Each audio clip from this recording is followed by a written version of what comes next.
Gather round, freaks. You thought last month was scary. Well, that book is closed, and we have a new book. The new book is a cryptids book. We're in the woods. We're in a swamp. I'm up to my knees in swamp water here, brother. So gather around your internet fire and your internet radio and ask the same question you have to ask yourself each and every freaking week of the year. That is, hey, did you see this one? There's something in the woods. Something between the trees. Something in the dark. Underground. Beneath the water. Something in the sky. But what could it be? This month, Hey, Did You See This One? Invites you to stare into the glowing green eyes of mystery, into the mouth of a fanged beast, to hold your breath as you break through the surface, because something is chasing you, and it might just be a crazy cryptid.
Spooky. Hi. We're getting a lot of mileage out of that fucking the Halloween version. The spooky intro. I love the spooky intro music so much that I would put it for every episode, but then we wouldn't get to hear our other intro. So it's true. Shout out to Josh Howard for two amazing podcast themes. This is, hey, did you see this one? The weekly roundtable review reaction podcast where we take a movie and we pull it apart like the chains on a newly forming Cenobite. Shout out to the beginning of Hellraiser 3. We are entering a new month. It is Crazy Cryptids Month, where each week we're going to talk about a movie that sort of centers around a cryptid. If you call a giant snake a cryptid, that one's it is. Listen, cryptids are just big monsters or weird monsters or things that have urban legends surrounding them. Sometimes it can just be a man who smiles. It's a smiling man. Technically, the character of Ingrid Cold in this movie is also a separate cryptid from the Mothman Prophecy, I suppose. But like they just kind of did a mashup. This is a movie monster mashup, guys. Hell yeah. Which is strange because we've, this year we're going to have this last month, Grimoire Lost Pages, Crazy Cryptids. We're going to take a little break in September, and then October is our actual Grimoire. So lots of, we're slowly turning into a horror podcast. My plan is coming to fruition to just turn this into a straight up horror podcast. That was my goal from the beginning, and I'm succeeding. And you were the first episode you were ever on was Jaws, which is kind of a cryptid horror. Well, it's the only reason I was watching it. I was like, Jaws, a cryptid. I love cryptids. That's fantastic. This is episode 146, or season 2, episode 46, as I like to think of it in my mind. We are covering the Mothman Prophecies, starring Richard Gere and Laura Linney and sort of Debra messing. We'll get to why sort of in a minute. And we are joined this week, returning to the show. Unfortunately, nobody gets bisected by a car in this one, but Almost, Alex Gow, almost. Yeah. Alex Gow returns to the show. Hello. Hello, Alex Gow. Thank you for being here on Yeah, such no short problem. notice.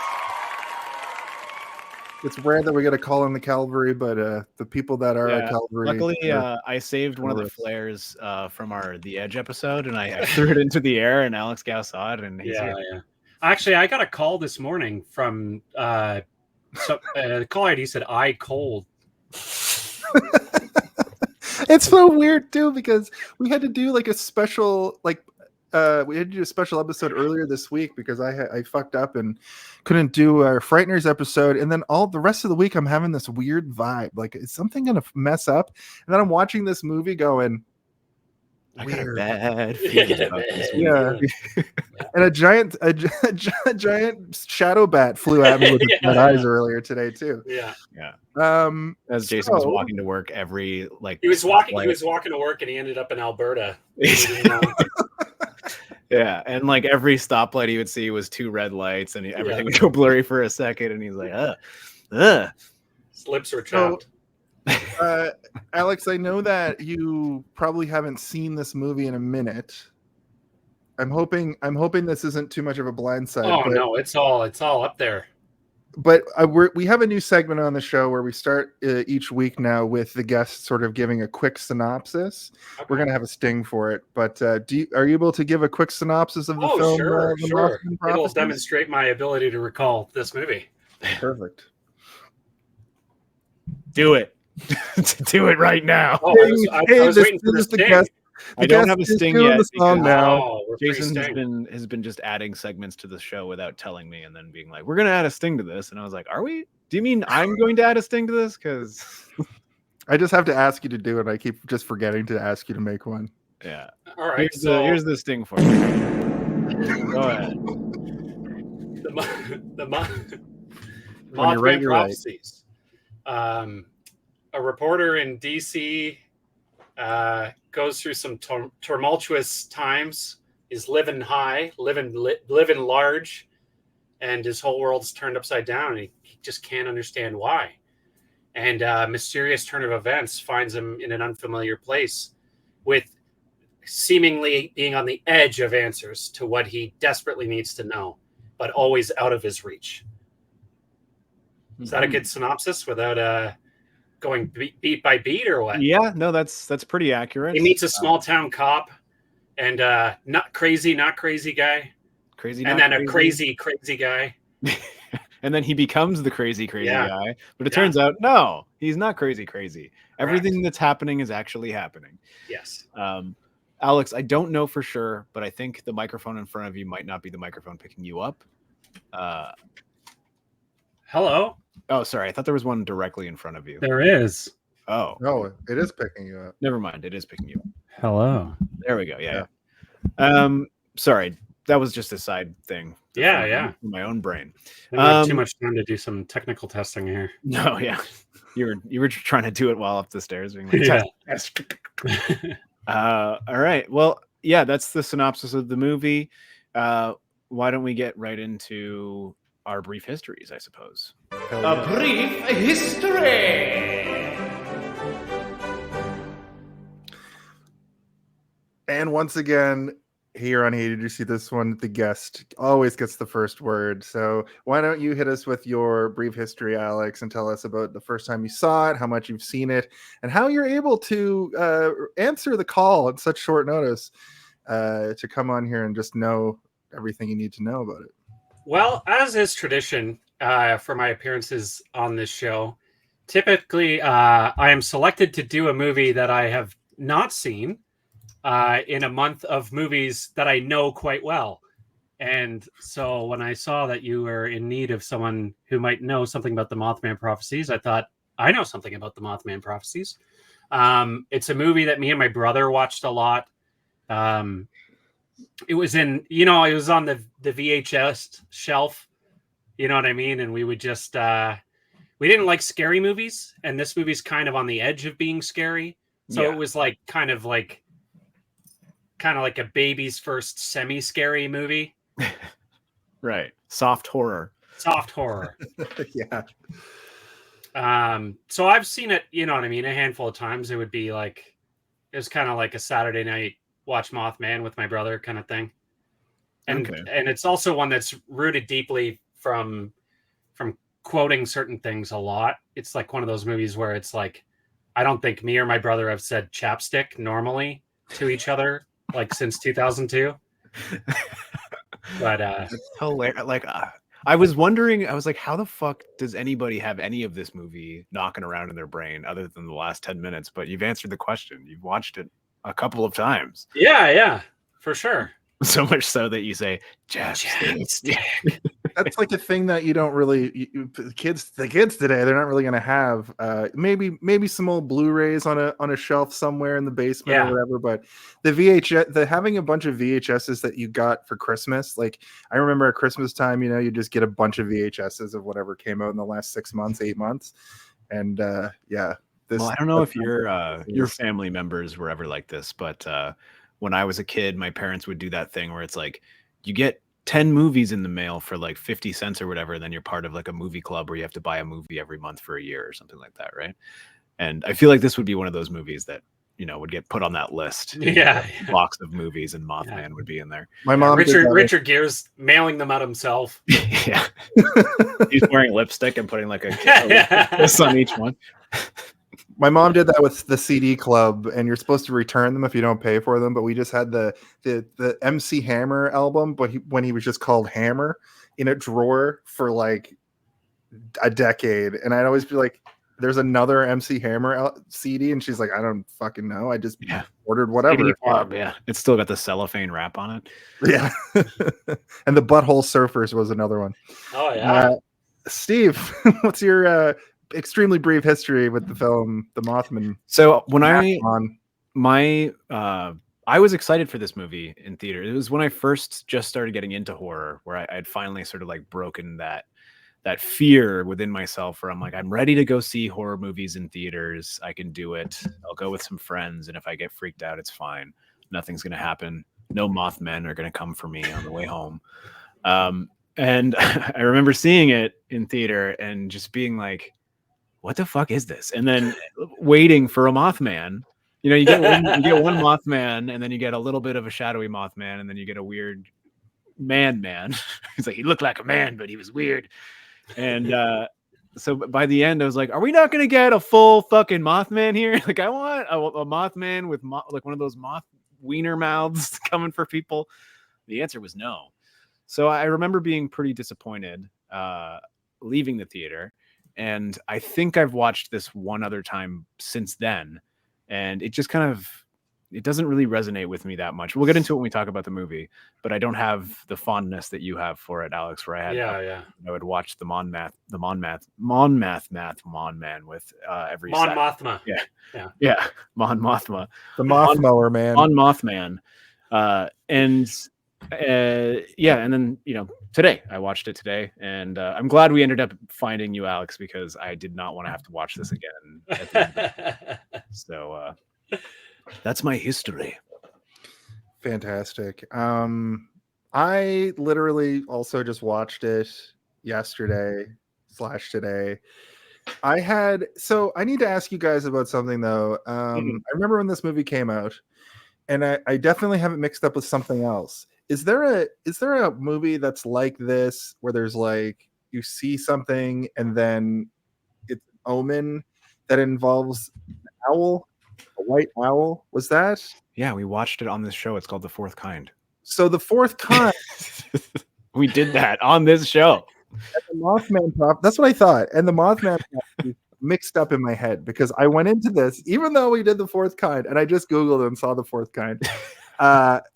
I just wanted to double check with my homies, but I thought it wasn't even that long ago. But I mean, it was such a bad. We do a lot of movie that I get. We do a lot of movies, but in my head, all through the 2000s, I thought that was an element in this, to the point that I was watching it going just so confused. The movie's confusing anyway. Where's the owl? I thought an owl was supposed to like be the thing that predicts the omen. And then when I realized that that's a different movie completely, I was like, oh, doesn't the Mothman show up way more in the Mothman prophecies to indicate, you see, because the lore goes with the Mothman is you see the Mothman, and that's supposed to be indicative of a looming tragedy or a looming catastrophe, which in this one, it's not that. It's a cool set piece, but it's not a huge catastrophe. It's a small town. 7 people died or whatever. I mean, that's a lot of people. Not if Mothman has anything to say about it. He would have had 37th person. But yeah, it's a very brief history to the point that I thought it was a different movie completely that I've already seen. Yeah, a recently. movie that you watched not even that long ago. That's funny. Right. Yeah. So, do we want to talk about the director a little bit? Okie dokie. He's in this movie, you know. Did you know he's in this movie? All right. Quiet on set. Are we rolling? Okay, let's shoot this piece of shit. Sound, speed, action! That's right. This is the director of this film, of course, is a man by the name of Steve. Help me out. His name is that German? Mark Pellington. Steve, help me out. Steve, help me out. Mark Pellington. Yeah. Written by Richard Hallam. And He's directed a lot of stuff. John A. Keel. Yes. Not a lot of stuff I've seen or consider to be great, but he's delivered. Almost Famous is probably his biggest movie that most people would know, I would say. Yeah. Kind of like the director. The director is the out of place bartender when he gets the message from Mr. Cold telling him to go home or whatever. The bartender who you're like, it's such an odd choice for this man to be the bartender here. Like he just kind of like looks too unique, you know, for the situation. He's extremely tall. He's extremely big in terms of like his girth, and he's got like magnificent hair. And you're like, what? Who is this bartender? Like, I feel like there's a real story behind this guy. Is he the Mothman? But it's like, no, that's just the director making his little cheeky cameo. Something just connected for me. There's a reason why this movie is so weirdly stylized. This guy has directed like 4 million music videos. Yeah, you can tell. Right off the bat, like as soon as we get the title card of the movie itself, it just turns into a music video until they're in the house. And the editing in this is very reminiscent of music videos in a lot of ways for a lot of the movie. And there is a disjunct sort of storytelling element where in music videos, if you're doing a music video that's telling a story, you know exactly how much information you need to put forward for the story to make sense, because you're not sitting there and stewing and having dialogue moments. And I feel like that's like his way of editing this movie as well, where he's like, all of a sudden, smash cut to he's having a conversation elsewhere after like something crazy happens. And we'll have like a weird transition where, like the fur on a dog goes up or something. That'll be our transition. You're like, what? And so the Mothman you only really see in this movie like once or twice, but you see a lot of what I presume is supposed to be the point of view of the Mothman, you know, like flying up or flying over. Or there's a scene where Richard Gere is just like standing in a park and you just get this long like zoom in from behind. That's very music video, but also an interesting way to show that the Mothman is sort of a ethereal being, an omnipresent, omniscient being that's sort of stalking a lot of the time, which I think was an interesting way to do it. But in a monster movie, typically, I think you should show the monster.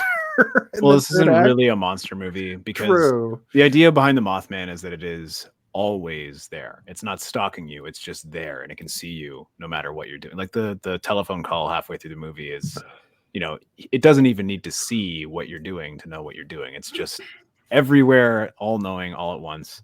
It knows you're holding chapstick. It knows what's inside the book because it's already seen it, because it knows everything. It's kind of like a multi-dimensional creature that can just...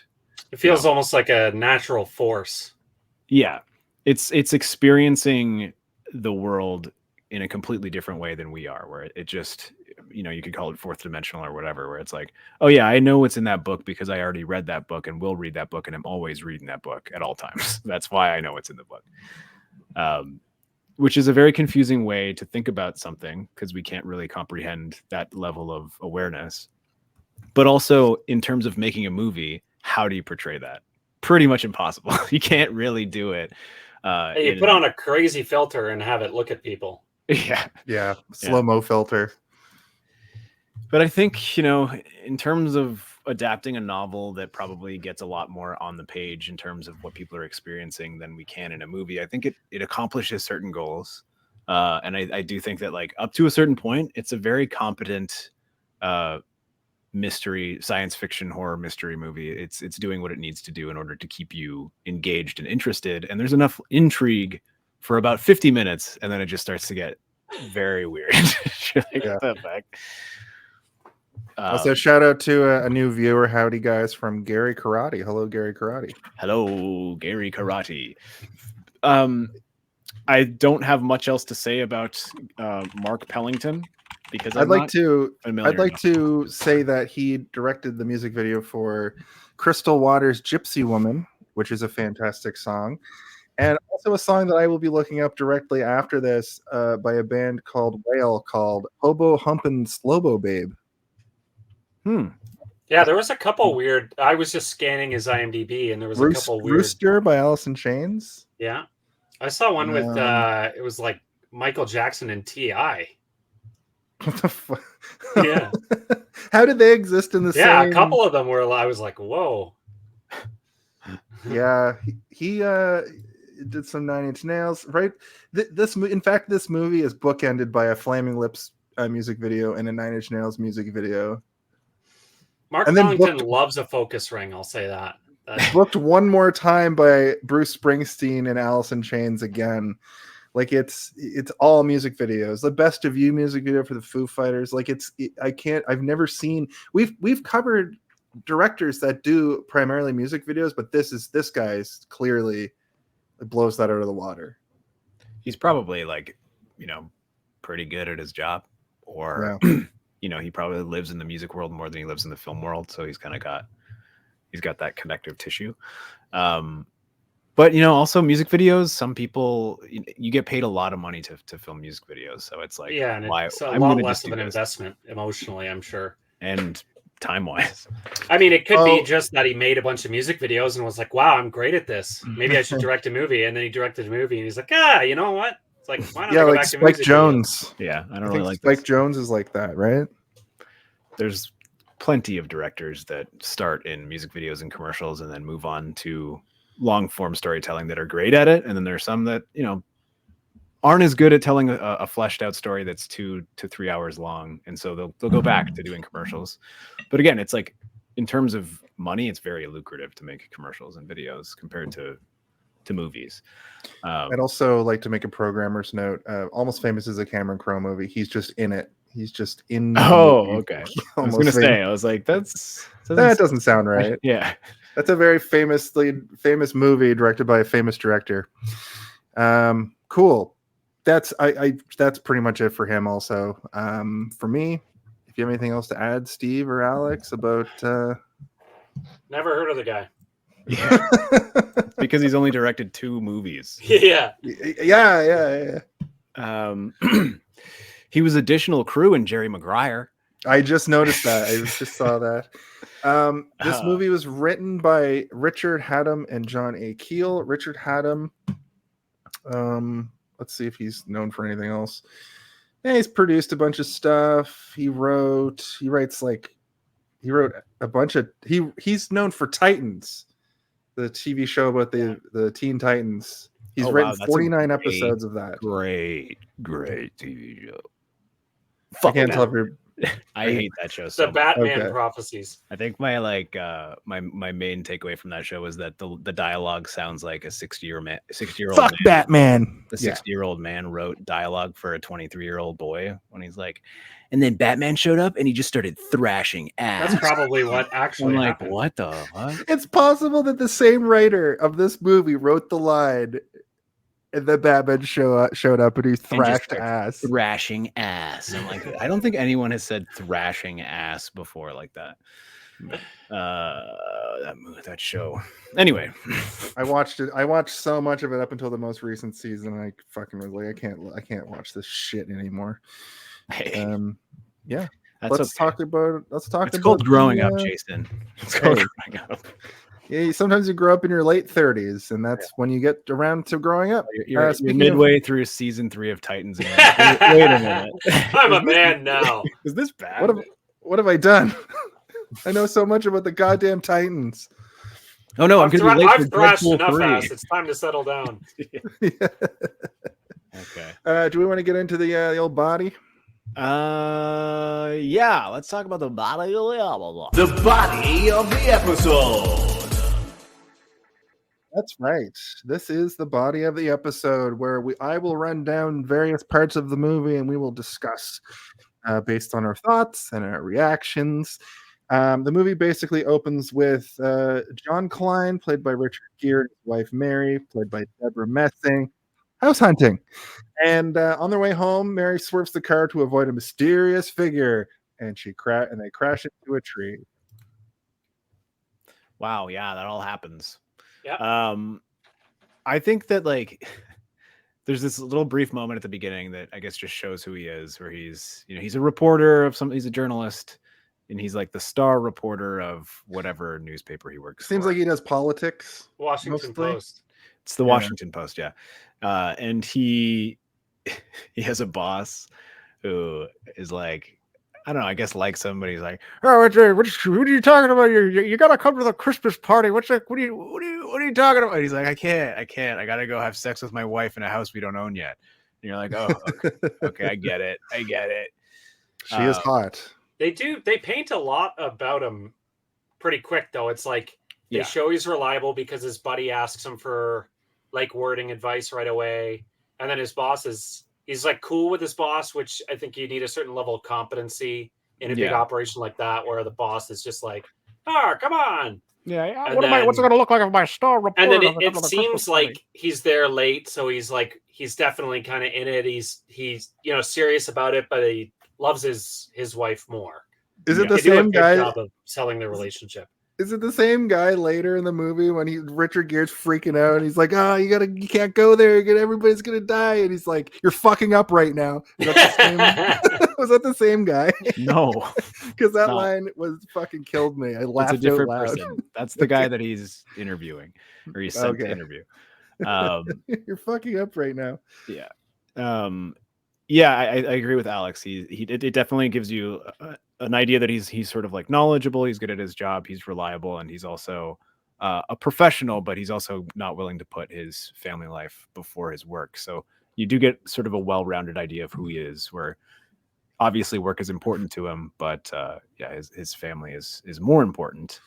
I also wrote down, as soon as that I did, like, getting real music video vibes out of this. I'm like, okay, now it makes sense. Now that we've looked into I wrote, I find when opening credits are like this with a small montage and a song, it feels like television, which this movie has almost like it kind of feels like it could be a TV show a little bit.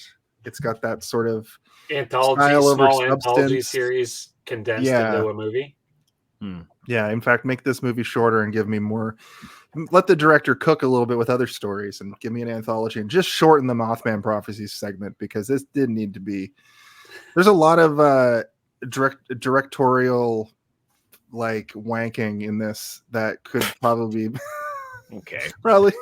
Look, I'm reviewing. I would argue that there's not enough in this movie. I need the movie to be like an hour longer for me to fully fucking understand what's happening. Because I'm like, they really wrapped that up quickly. I think I need more information. Good exposition dump from the crazy guy midway through the movie. It's 45 seconds long, and you're meant to fully understand what's happening, and you don't. And then there'll be like a montage that's 2.5 minutes long of him driving around. Artistic shots of him going like this. Yeah, we're looking at a hole in a wall and seeing a scene from earlier, like or holding a phone like this away from his ear. Now, in this entire scene, you're going to be on the ground in your socks, only your socks. All right, Richard, go for it. But why? No need to answer that question at all. You But can then know the- why, or you can die. Yeah. Yeah. Do you want to know the truth or do you want to I live? want to live. The song and the score around the start of the movie is good, but it sort of takes a back seat to this I don't know. weird. It feels a lot like late 1990s coffee shop music. Yeah. Where I'm like, where it's like bordering on like Enya with like house music mixed in. I'm like, I don't know if I like this. What ended up happening for me is this is a weird thing that doesn't like. I was engaged. I was watching the movie, but my eyes were so heavy, dude. My eyes, like I basically had to be like this. I don't know. I don't know if it's the movie's not like the movie's a little boring at times, but it doesn't like outstay its welcome. It's very I just- calming. Exactly. I feel like if I was to watch, I was sitting up at my desk at work during my lunch breaks in the last 2 days, right? So I was trying to put it into my brain, and I was fighting to keep my eyes open. If I had put this on at home, I'd just go out.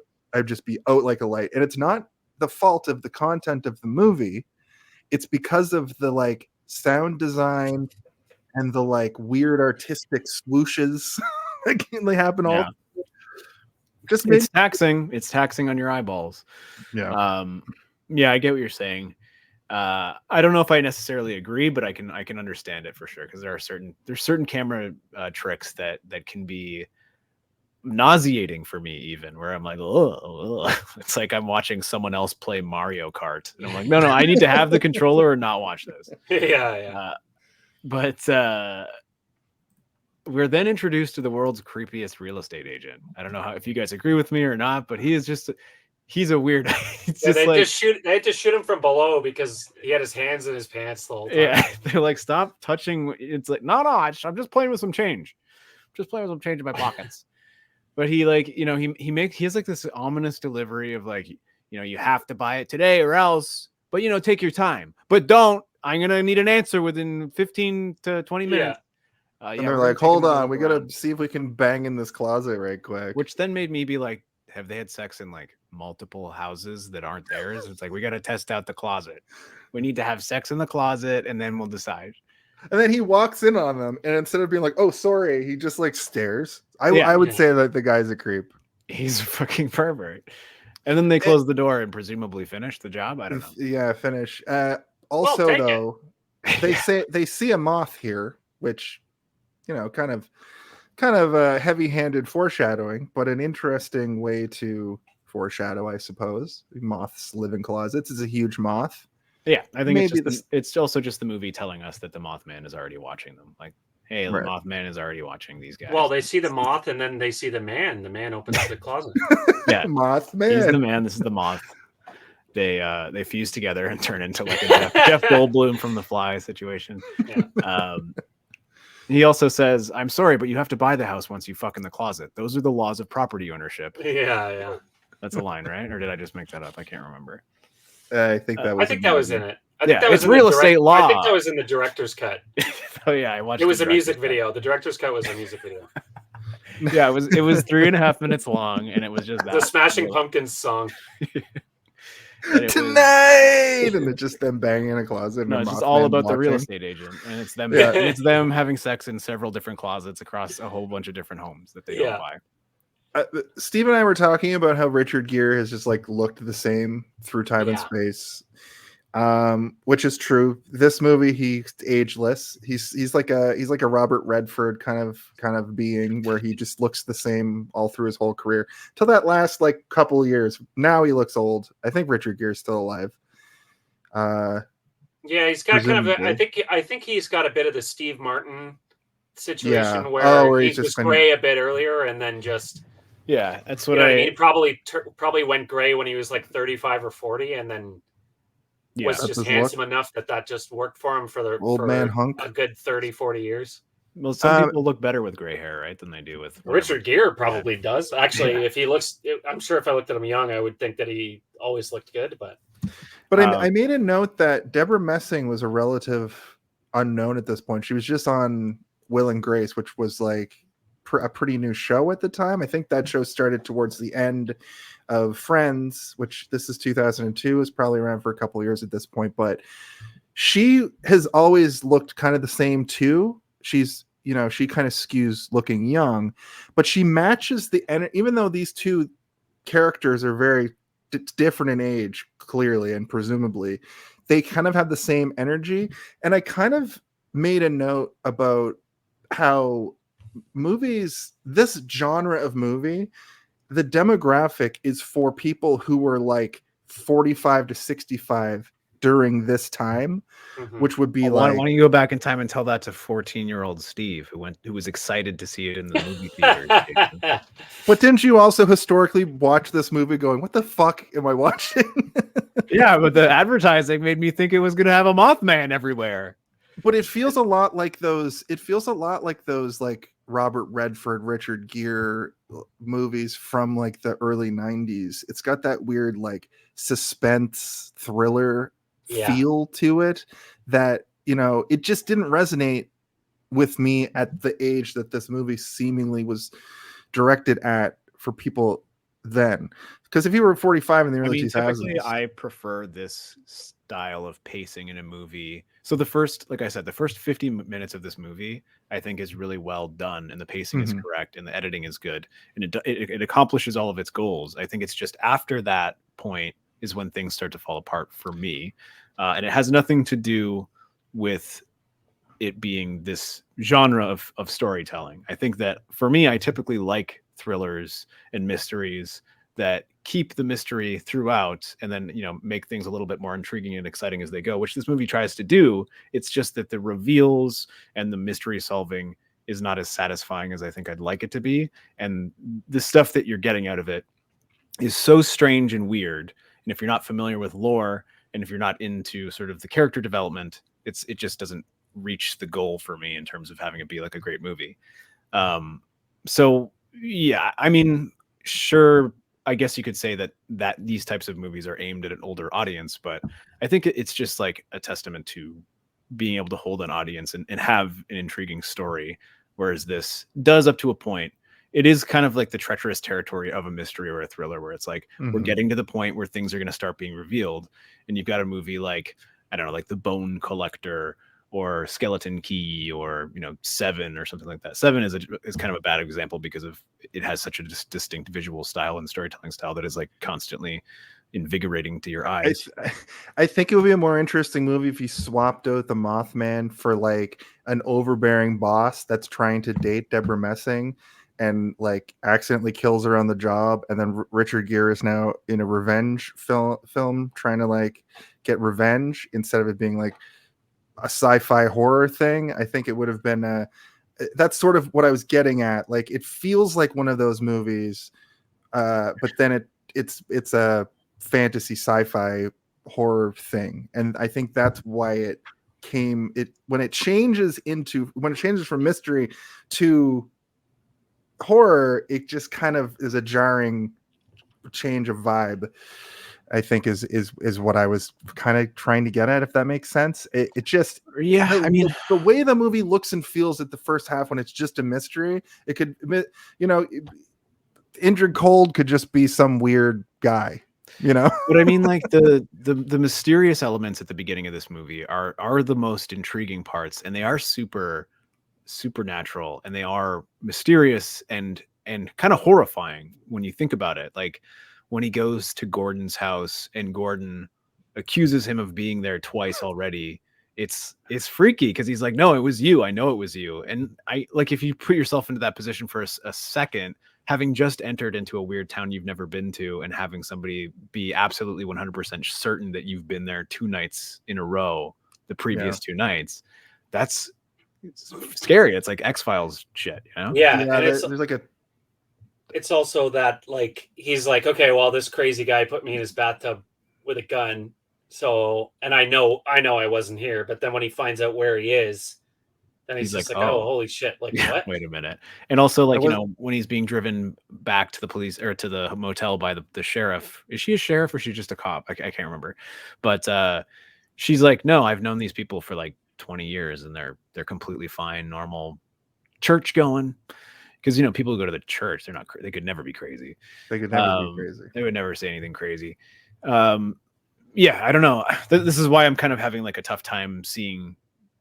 I understand your point, but I'm not necessarily agreeing with it, because I think that the supernatural elements at the beginning of the movie, to me, are the most intriguing. These are the parts where I'm like, oh, I don't remember this stuch. This is sick. I love this. This The is time I was kind of going to freaking say me that out a little bit. the time dilation element of the movie makes my imagination run wild, because was he going there? Had he been there and not remembered, or is it all things that are happening that people are perceiving to be happening but not really? Because like, what are the rules? Once again, I'm a little bit tripped up on what are the fucking rules of the Mothman. Yeah, I think that the way I interpreted it is that the Mothman has sort of this swash effect because it's affecting the entire town, right? But because they're multidimensional and they exist outside of time, they're able to, when they're present, they're experiencing all of the town's experiences over the course of forever, if you want to say. But they're also able to then manipulate people's experiences as well. So Gordon, though he's experiencing a straight line of time of 3 nights in a row, he's getting the same Richard Gere every night showing up, and he's just having 3 different interactions with him as like multiple versions of what could happen during that interaction, right? So Richard Gere does show up there 3 times. It's just the 3rd time he shows up, he's had enough, pulls him inside, puts him in the shower, whereas the other 2 nights he just shoot him off and he left. Yeah. Can I get a theory corner? I suppose. So they talk about this chemical plant in the city quite a bit. I'm thinking gas leak. I'm thinking chemical. Whoa, rational explanation. Are you looking for rational explanations in this movie? I thought you were going to be like Ninja Turtles exist underneath the streets of Virginia. How much chemical gas do you got to inhale to see Richard Gere before you ever meet him? I don't know. Maybe we're watching a lot of those movies I was talking about earlier, where a scorned lover has to get revenge on a moth. I don't know why I wrote this, but a fucking Mothman brain damaged my wife. I just wrote that. Gordon keeps falling asleep watching Pretty Woman, and yeah, the gas is. You've been here 3 nights in a row, Gere. He's like, my name's Klein. The scene where he's like closes the box on her hand. She goes. Sticks with him. Actually, that's funny because Debra Messing kind of looks like a Julia Roberts. She's got red hair and green eyes and is very pretty. You know, like you and that lady keep showing up here every night. And he's like, "What lady?" Julia Roberts. I know she's the hooker. Get out of the bushes. You and that prostitute keep showing up. You keep trying to Pretty Woman that whore, as he keeps saying. I've always also been watching a lot of It's Always Sunny in Philadelphia. Yeah, she does survive the car crash and everything, and yeah, this is sort of where the Mothman enters. And Mary's hospitalized. The doctors discover an unusual brain tumor, and before she passes away, which she does, I wasn't expecting that, she starts sketching these eerie drawings. So she's not in Virginia, so I guess that debunks my. They're still back in DC when she's in the hospital. Yeah. Yes. So that kind of debunks my. But they were in Virginia to find the house. No. That was in DC. It was all in DC. Yeah. Okay. Your theory holds no water, Jason. What are you talking about? It's not like, gas tight. Yeah. It's air gas tight. It's Ninja Turtles. I think that the Ninja Turtles came and they were bonking people on the head, and there was a rift in. They went to Dimension X, and Richard Gere was there. No, Alex's theory makes more sense than yours. That he was just watching Pretty Woman. Gordon's such an unreliable narrator that. The movie. I mean, I think by the end of the movie, us as an audience has to accept the fact that the Mothman is real and that everything that's been happening in the movie is actually happening. It's just a point of trying to figure out what makes sense in terms of timelines and things interacting and not being woven in a straight line. You know, like things like the fire chief getting a message from him in the future, like from the future, that it is actually him, but he doesn't make the call because he then knows about the call. So it like messes with the timeline. It's all this like weird sort of time dilation, which is one of the issues I have with the editing later on, is it's so disjunct and fractured that it actually makes it difficult to follow. But it also seems like that is the intention of the filmmakers. They're like, no, it's supposed to be difficult to follow because he's not even able to follow it in the movie. Yeah. And but like it's so taxing that you kind of just like you start to turn off your brain and you're not really paying attention anymore. You're just like, all right, let's just ride this out. I remember there's a horrible bridge accident at the end. We'll just get to the bridge accident and I can turn this off. Also, after watching 3 horror comedies in a row for the end of last month, this one was comically bleak. Like comically like a slog for you're feeling like shit emotions. It's just a 1-2 punch of like his like brand new, they were clearly super in love. She does have a fucking freak brain tumor while basically screaming a Mothman did this to me. And she's like, I think I'm not okay or whatever. Mm-hmm. I think Dave Mader might be experiencing Mothman issues. He saw this movie in 2002 and now he's being haunted by the Mothman. Dave is inside of a CAT scan machine right now. holding a chapstick. Sir, how did you get that in there? No metal inside the big magnet. And then total gut punch because they sell their relationship very well. They have a lot of chemistry. They're very functional. You can tell that they're like successful in their own lives, but successful as a couple. And then she's laying in the bed and she's taking responsibility for her illness. Yeah. She's basically unfair. Doing an exact, that's exactly what my wife does whenever she's even vaguely sick. I'm just sorry. Lying in bed. I'm so sorry. I just want you to be happy. Like she's going to die. She's scrawling these like. Yeah. Oh yeah. And that orderly is like, she knew she was drawing angels, and then you look at the book and you'd be like, "These look like angels to you?" Like, but also, was that an orderly or another patient? Because I couldn't really. No, it was the Mothman. Yeah. He was a Mothman. You put a guy's skin on like clothes, like in Men in Black. Yeah. I'm definitely a real human. I mean, the movie is filled with these weird moments of extras that are just like, it's too much. Like she was drawing angels, and then he looks and it's like, those are not angels. And then he like lifts up his arm and he's got an angel tattoo, but it's all like scribbled black, like ink, like all over. Like, look, I have a tattoo of an angel on myself right now. It's like, and then he vanishes. So you're like, who? Spooky. Like, but he probably just left, right? He's looking at through his. I'll let him have a moment. Yeah, but the movie makes it seem like he was a ghost or something. Okay. Yeah.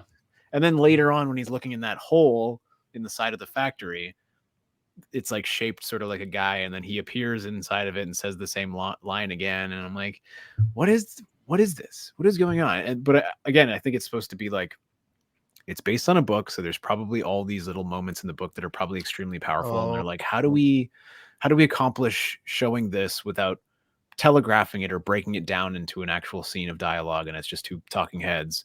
We've got to make it interesting. So they do stuff like this that it doesn't match up with anything else in the movie. It's just there for a moment. It's not like he's having moments like that throughout, but it's also playing into the idea that like the past and the future and the present are all happening at the same time for him. So like, again, it just ends up coming off as slightly confusing or pointless. It doesn't really add anything. It's not like he goes back to that hole over and over again and gets wisdom from the angel man that was in the hospital. It's like, why are you showing this to me? How long is this movie if you edit out all the parts you've already seen and all of the like artistic parts? If you edit, the parts that they show twice. I was going to be like, yeah, I would make it times. 0 minutes long. Yeah. 42 minutes? Yeah. Like, that's what I'm thinking. I kept, every time they did like a flashback or like showed a bit of a scene that already happened, I was like, move it along. The runtime's what, 2 hours? I would say it's like an hour 59. Yeah. I would say conservatively, there's 14 minutes of footage of a road reflecting a traffic light in the rain, like a wet road. There's a lot of wet road in this movie. Yeah, I love this movie, but there's a lot of wet road. There's a lot of wet road. Yeah, it holds the Hollywood record for most wet road. Yeah. In a horror science fiction mystery. For sure. Outside of the wet road genre. Yeah.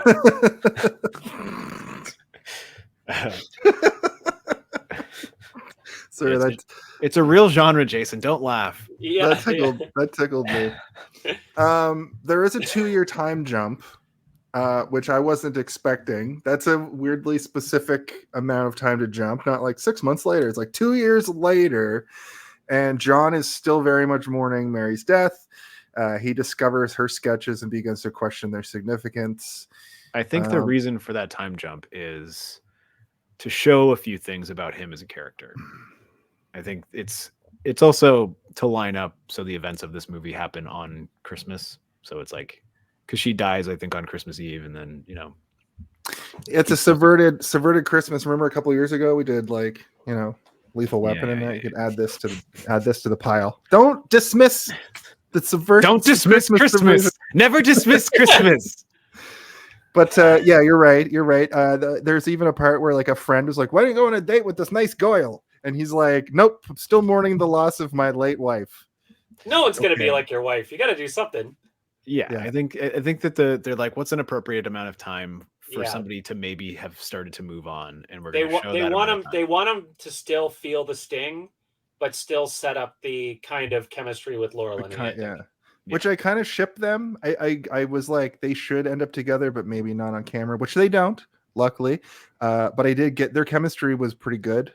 I thought they acted off each other well, and also those are two believable characters that I think would gravitate towards each other, because she sort of plays she's sort of the Scully, she's like, none of this is happening, this shit's not real, and by the end of it she sort of comes around, and he goes full Mulder. This is very much an episode of the X-Files in a lot of ways. I think the performances are all pretty tight in this movie. Like there's nothing, no one's doing a poor job, like maybe the lady that they go to her house and she's like, he was over by that tree and I saw he was 9 feet tall. Like maybe that lady, like I'm like, okay, but even he was as much moth as he was man. Yeah. And Gordon's wife, who's like she's from other stuff, but she has like 6 lines in this movie. Yeah, but I mean, she doesn't have a lot to do. Yeah. Yeah, she's there to show Gordon's fall. He steals that movie. Will Patton, he steals the whole movie, man. He's really good in this. He's good as a crazy guy, that's for sure. Because he's the kind of actor that you can put into.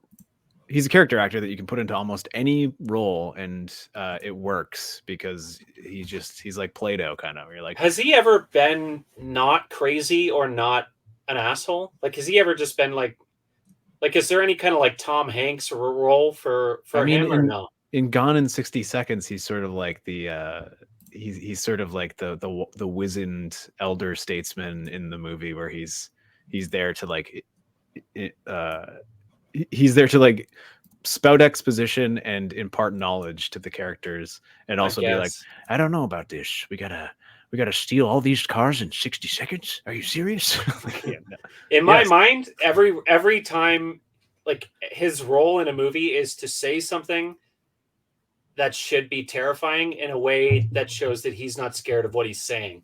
Yeah. You know what I mean? It'd be like, yeah, we're all gonna die for sure. Yeah. It's fine, and he's just fishing or something. You know what I mean? Like, I feel like that's kind of his shtick, unfazed by horrible things. There's absolutely no way to alive. He's in Armageddon, I think, isn't he? He's also in The Fourth Kind. Am I getting Mothman?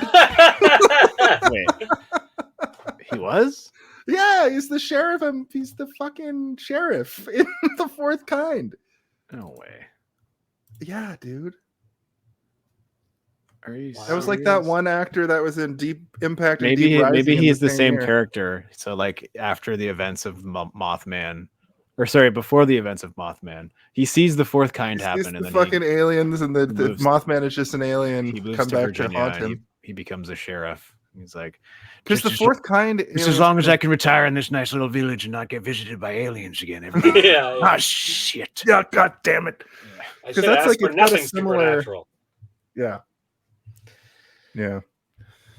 You can't get away from doing alien movies with us either, I guess, Alex. Because is the fucking Mothman an alien? Also, kind of felt like that a little bit. Yeah, that's 100%. Yes. Like, well, that's sort of how you perceived it.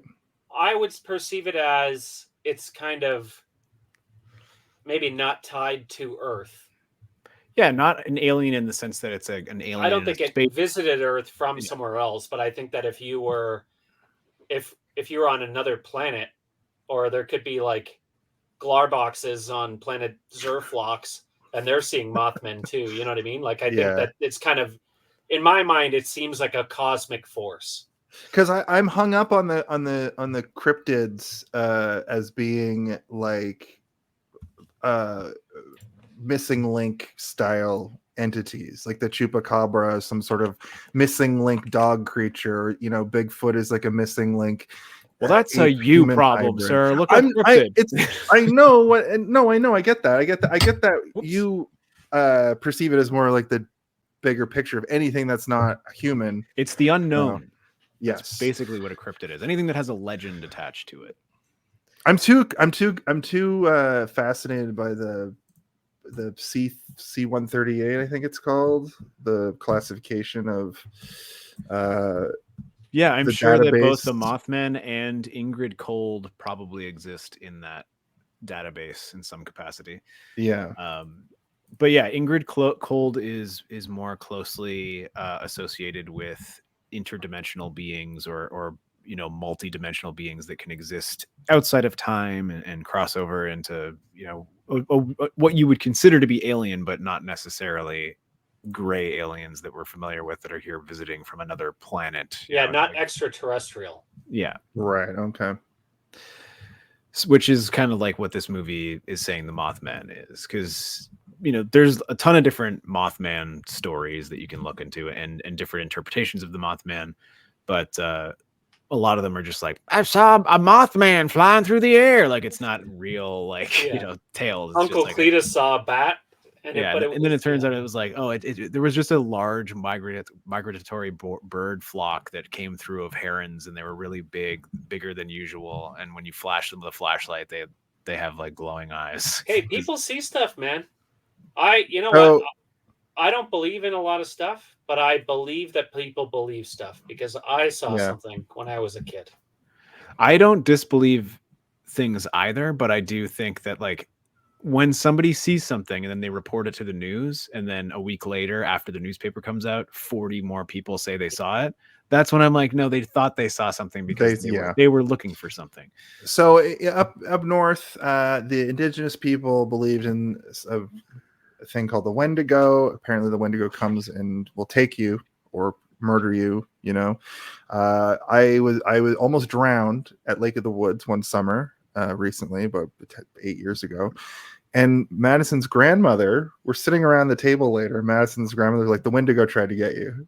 Like fully seriously, like the Wendigo tried to get you. And I was like, I know the Wendigo is like a monster from Final Fantasy, like kind of thing. Final Fantasy mentioned. But people believe these things to be true. I also found the Mothman entry for the SCP Foundation, which is that database I was talking about. SCP-2901 is the Mothman, and it's got a whole write-up. And people believe, you know, some people treat this like a fun fantasy thing, but some people treat this like we have to go hunt SCP-2901.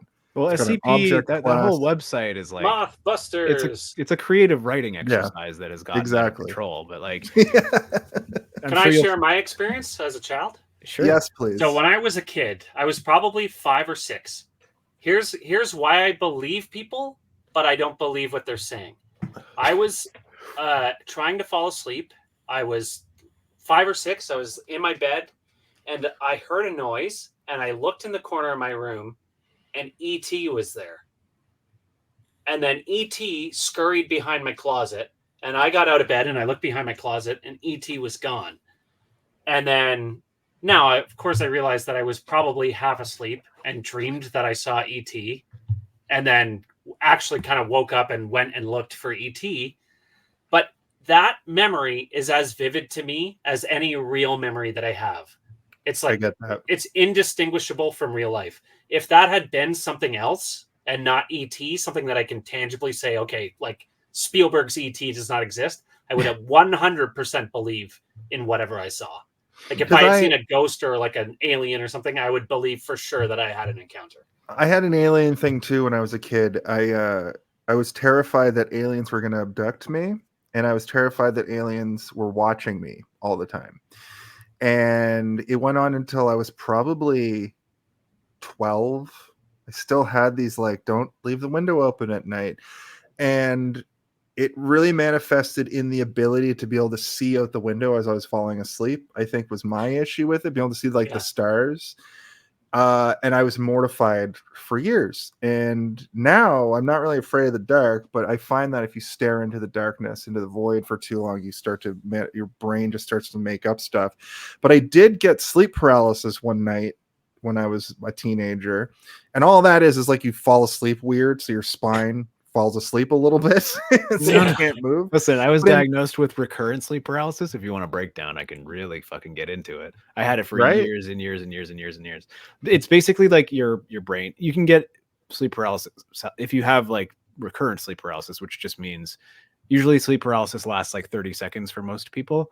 But recurrent means it can last up to an hour, and you can have it like every single night.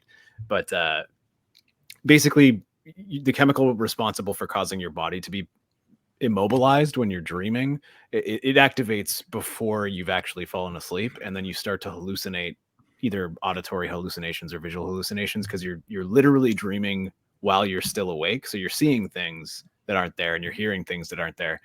But yeah, like I didn't know that I had it until I was in my like early 20s, because I would have them all the time through childhood. I have like Alex, like I have this very specific memory of me lying in bed and looking at the crack in the door of my room was open into the hallway with the light on, and like these two faces coming in and just like watching me sleep. But they were like elderly. They looked like the Leprechaun, you know, like the Leprechaun cover of like the movie Leprechaun. It looked like that. And they would just sit there and watch me. And I'd be trying to like, like try to get somebody's attention to come wake me up. You know what's actually crazy about that? So I was going to bring that up with the sleep paralysis thing. There's a Japanese yokai, which is basically their version of cryptid, called Kanashibari, and that's like the snow woman or the sitting woman, and that's the thing that comes and like sits on you in the night and holds you in place and kills you. The three most common sleep paralysis, like they call them sleep paralysis demons, like that's what a lot of people, there was like a time on the internet where people would it was a say big that thing all the time, is the hooded figure, which is like basically like a Grim Reaper death visual, a hag, which is too much, a hag, which is what Jason is describing, and basically an elderly woman that will come in and just like stare at you or sit on your chest, and then insects, large insects or small insects or whatever, just like crawling all over you. But when you're hallucinating, you can feel it, and when someone's sitting on your chest, you can feel it, and you struggle to breathe, and it does feel like there's somebody there. It's crazy, and 100% do not recommend. Don't recommend. The first one is the one that you get if you take too much like cough medicine or too many, too many sleeping pills, and you wake up and you see the hooded figure. Well, like the sleep paralysis demon, the TikToks of my sleep paralysis demon fucking doing a funny dance at the end of the bed. Yeah, I like twerking. That's a funny meme. But, yeah, I have like a million paralysis tales. I could probably make a podcast that's just me talking about an episode for years. Steve's paralysis tales. Yeah. Hey, did you see these paralysis tales? Yeah. But yeah, I mean, that's my sleep paralysis demon. Listening to you talk about yours while I sit at the end of the bed on your feet. Yeah. Okay. Well, and then there was this guy, and he had 10 arms. Yeah. All right, Alex. So me and ET are going to tell you this story. Anyway. Sorry. Yeah, let's move on from that. Sorry, we were having a lot of fun there. Let's get back to talking about Mothman Prophecies. The Mothman Prophecies. I this is going to happen all month long, where our guests are going to get to tell us about their encounters with fucking yokai, with monsters. So the first time I saw Bigfoot. Yeah, I don't really have like a. I was trying a lot smaller than I thought. I've got a Bigfoot one, but I'll save it for next week. I was trying to think of an example of something Mothman-esque that's happened to me, but I couldn't think of anything outside of sleep paralysis stories, because I have a very clear understanding of when it's happening to me now. I still get it from time to time, but not as much as I did when I was in my 20s. But like I can feel it happening, where I'm like, oh shit, like it's happening. All right, prepare yourself mentally to see something. It's like weird. your version of smelling burning toast before. Exactly. Yeah. I was going to ask you, both of you, I guess. Well, Steve's is an actual medical affliction. Seeing E.T. though, Yeah. in my fear of aliens, did you happen to watch the television program In Search of with Leonard Nimoy as a kid? No, I never Because I did. think I was left unsupervised with too many of those, like, out in the woods, Yeah. there's monsters Oh, and I beings that mean- we don't understand. And Robert Stack and in Unsolved Mysteries, you know, like I was going to bring My that dad up. would later. listen to Coast to Coast. Oh God, yeah. Welcome to Coast to Coast. Today we're talking about angels. Oh, fuck. yeah. I don't care about. They're this. not good. Yeah, angels actually are evil. Yeah. They can make you obsessed with weird things like dinner plates and chairs. You're like, what the fuck? Was that We on the have resident CBC? angel expert Samantha Bliss on the show tonight. Hello, Samantha.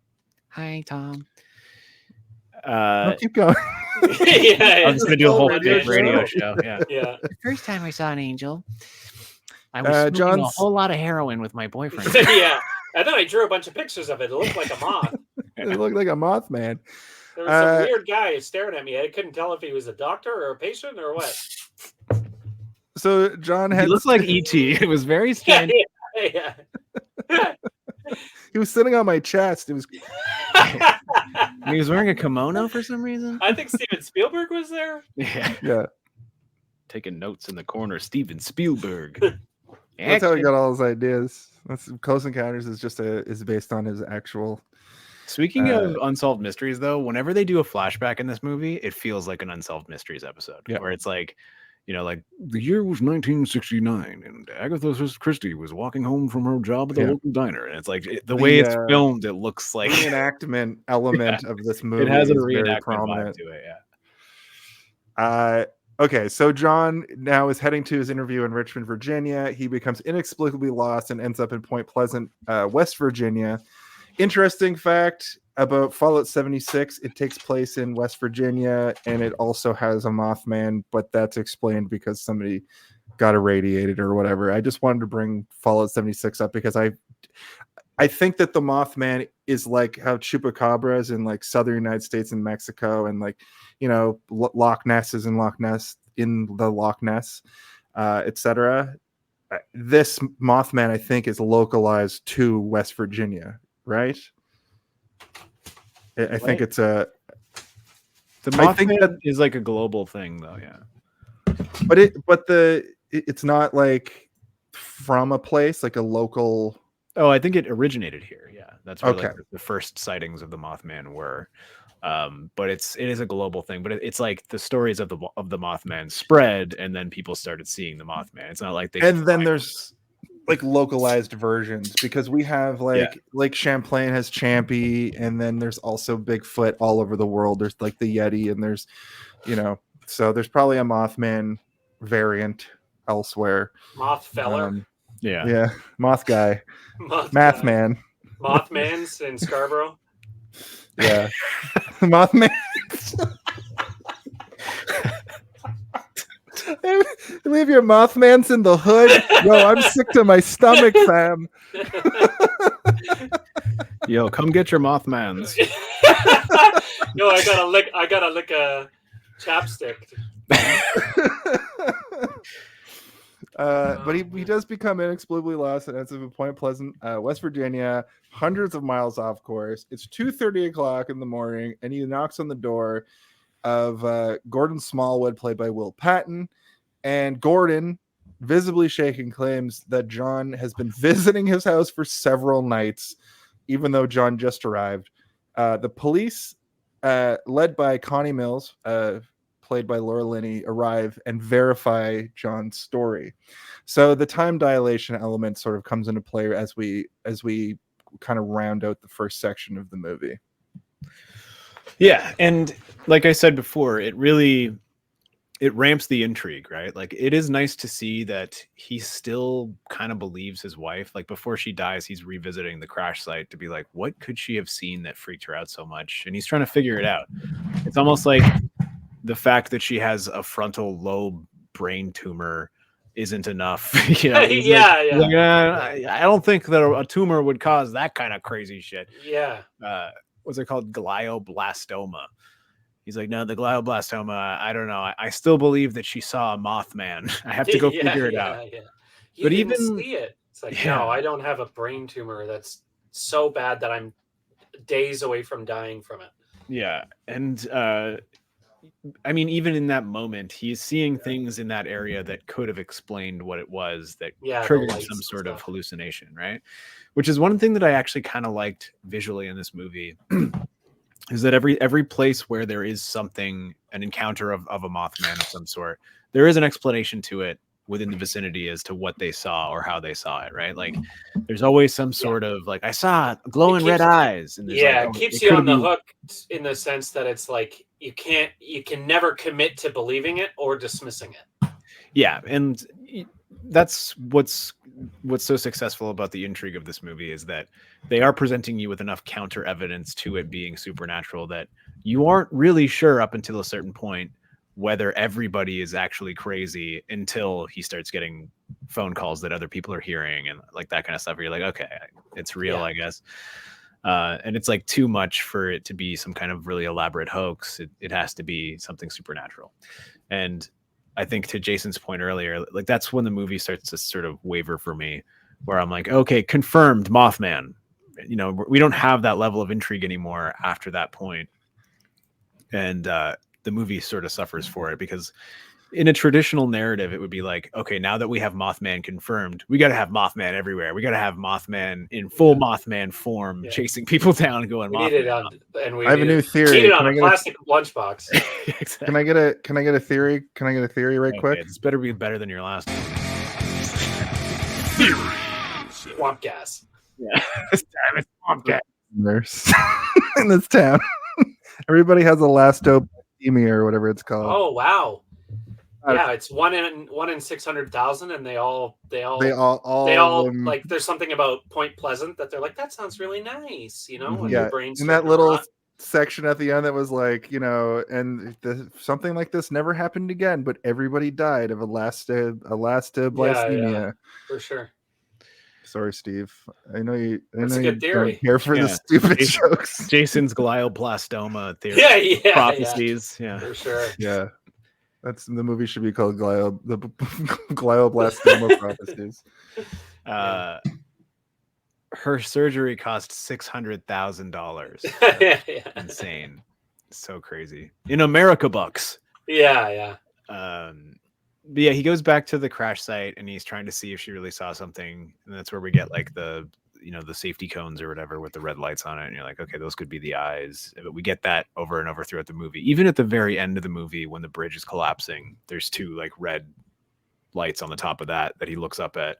And, you know, they kind of out of focus for a second. And you're like, oh man, those eyes are everywhere. I loved all those. Yeah, they're cool. They're good. Visually, I liked it a lot. It's like a good sort of sense of iconography that like it plays into, like I was saying, you know, solidifying the fact that the Mothman might not be real, and you can explain it away as many times as you want, but the rest of the movie is sucking you down towards like this thing exists everywhere at all times.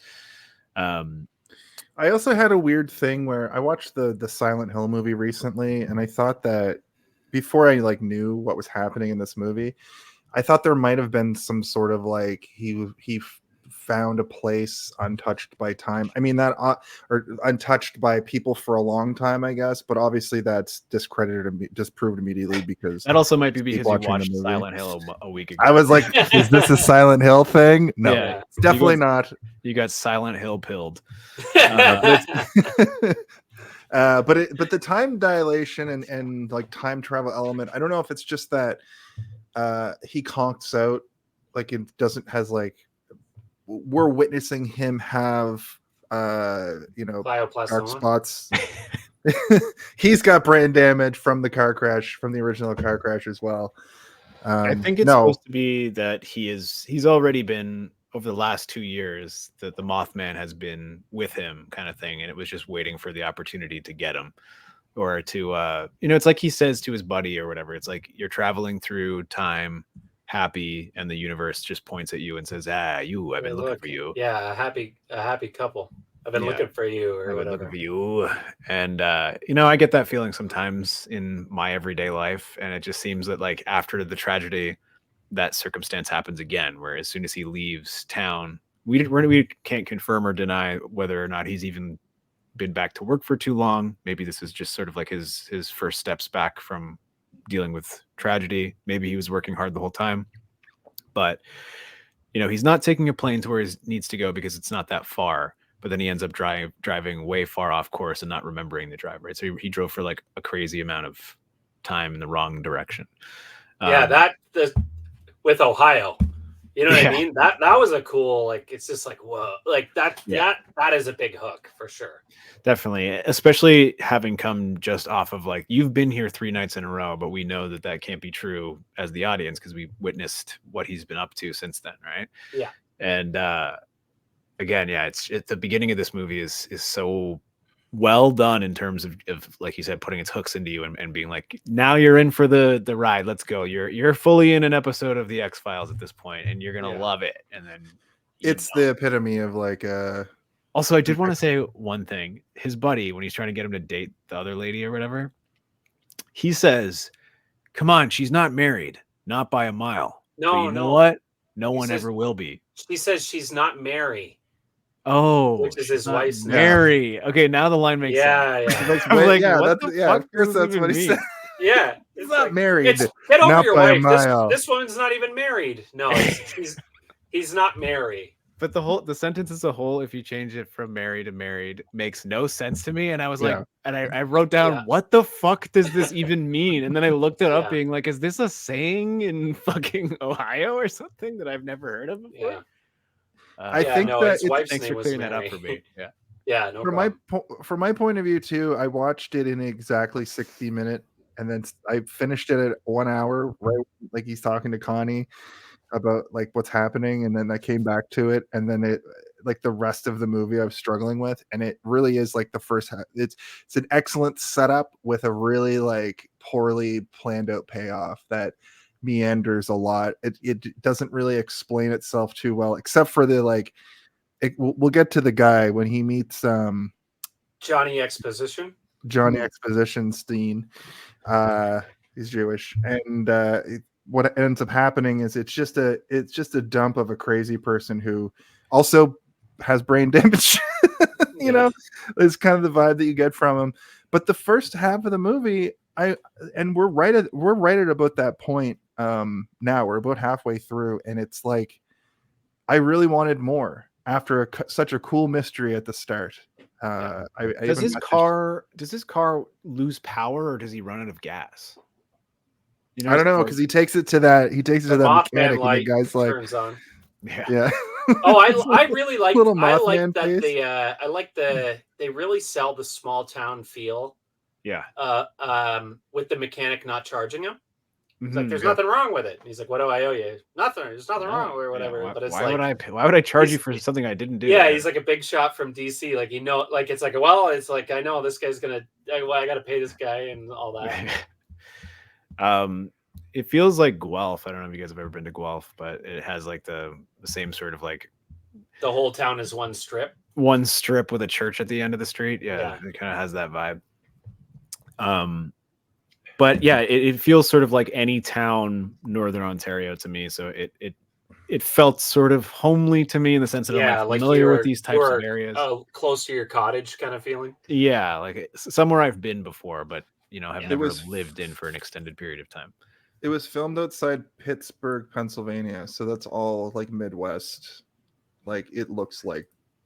Yeah, but what I mean to say is that if it feels like it could be anywhere. Yeah. You know, like anybody who watches this who lives in sort of like the northern Midwest United States, or in our Ajax, anywhere around outside of the GTA, like these places, it feels very. I feel like everyone's been somewhere like that before. Yeah, exactly. Yeah.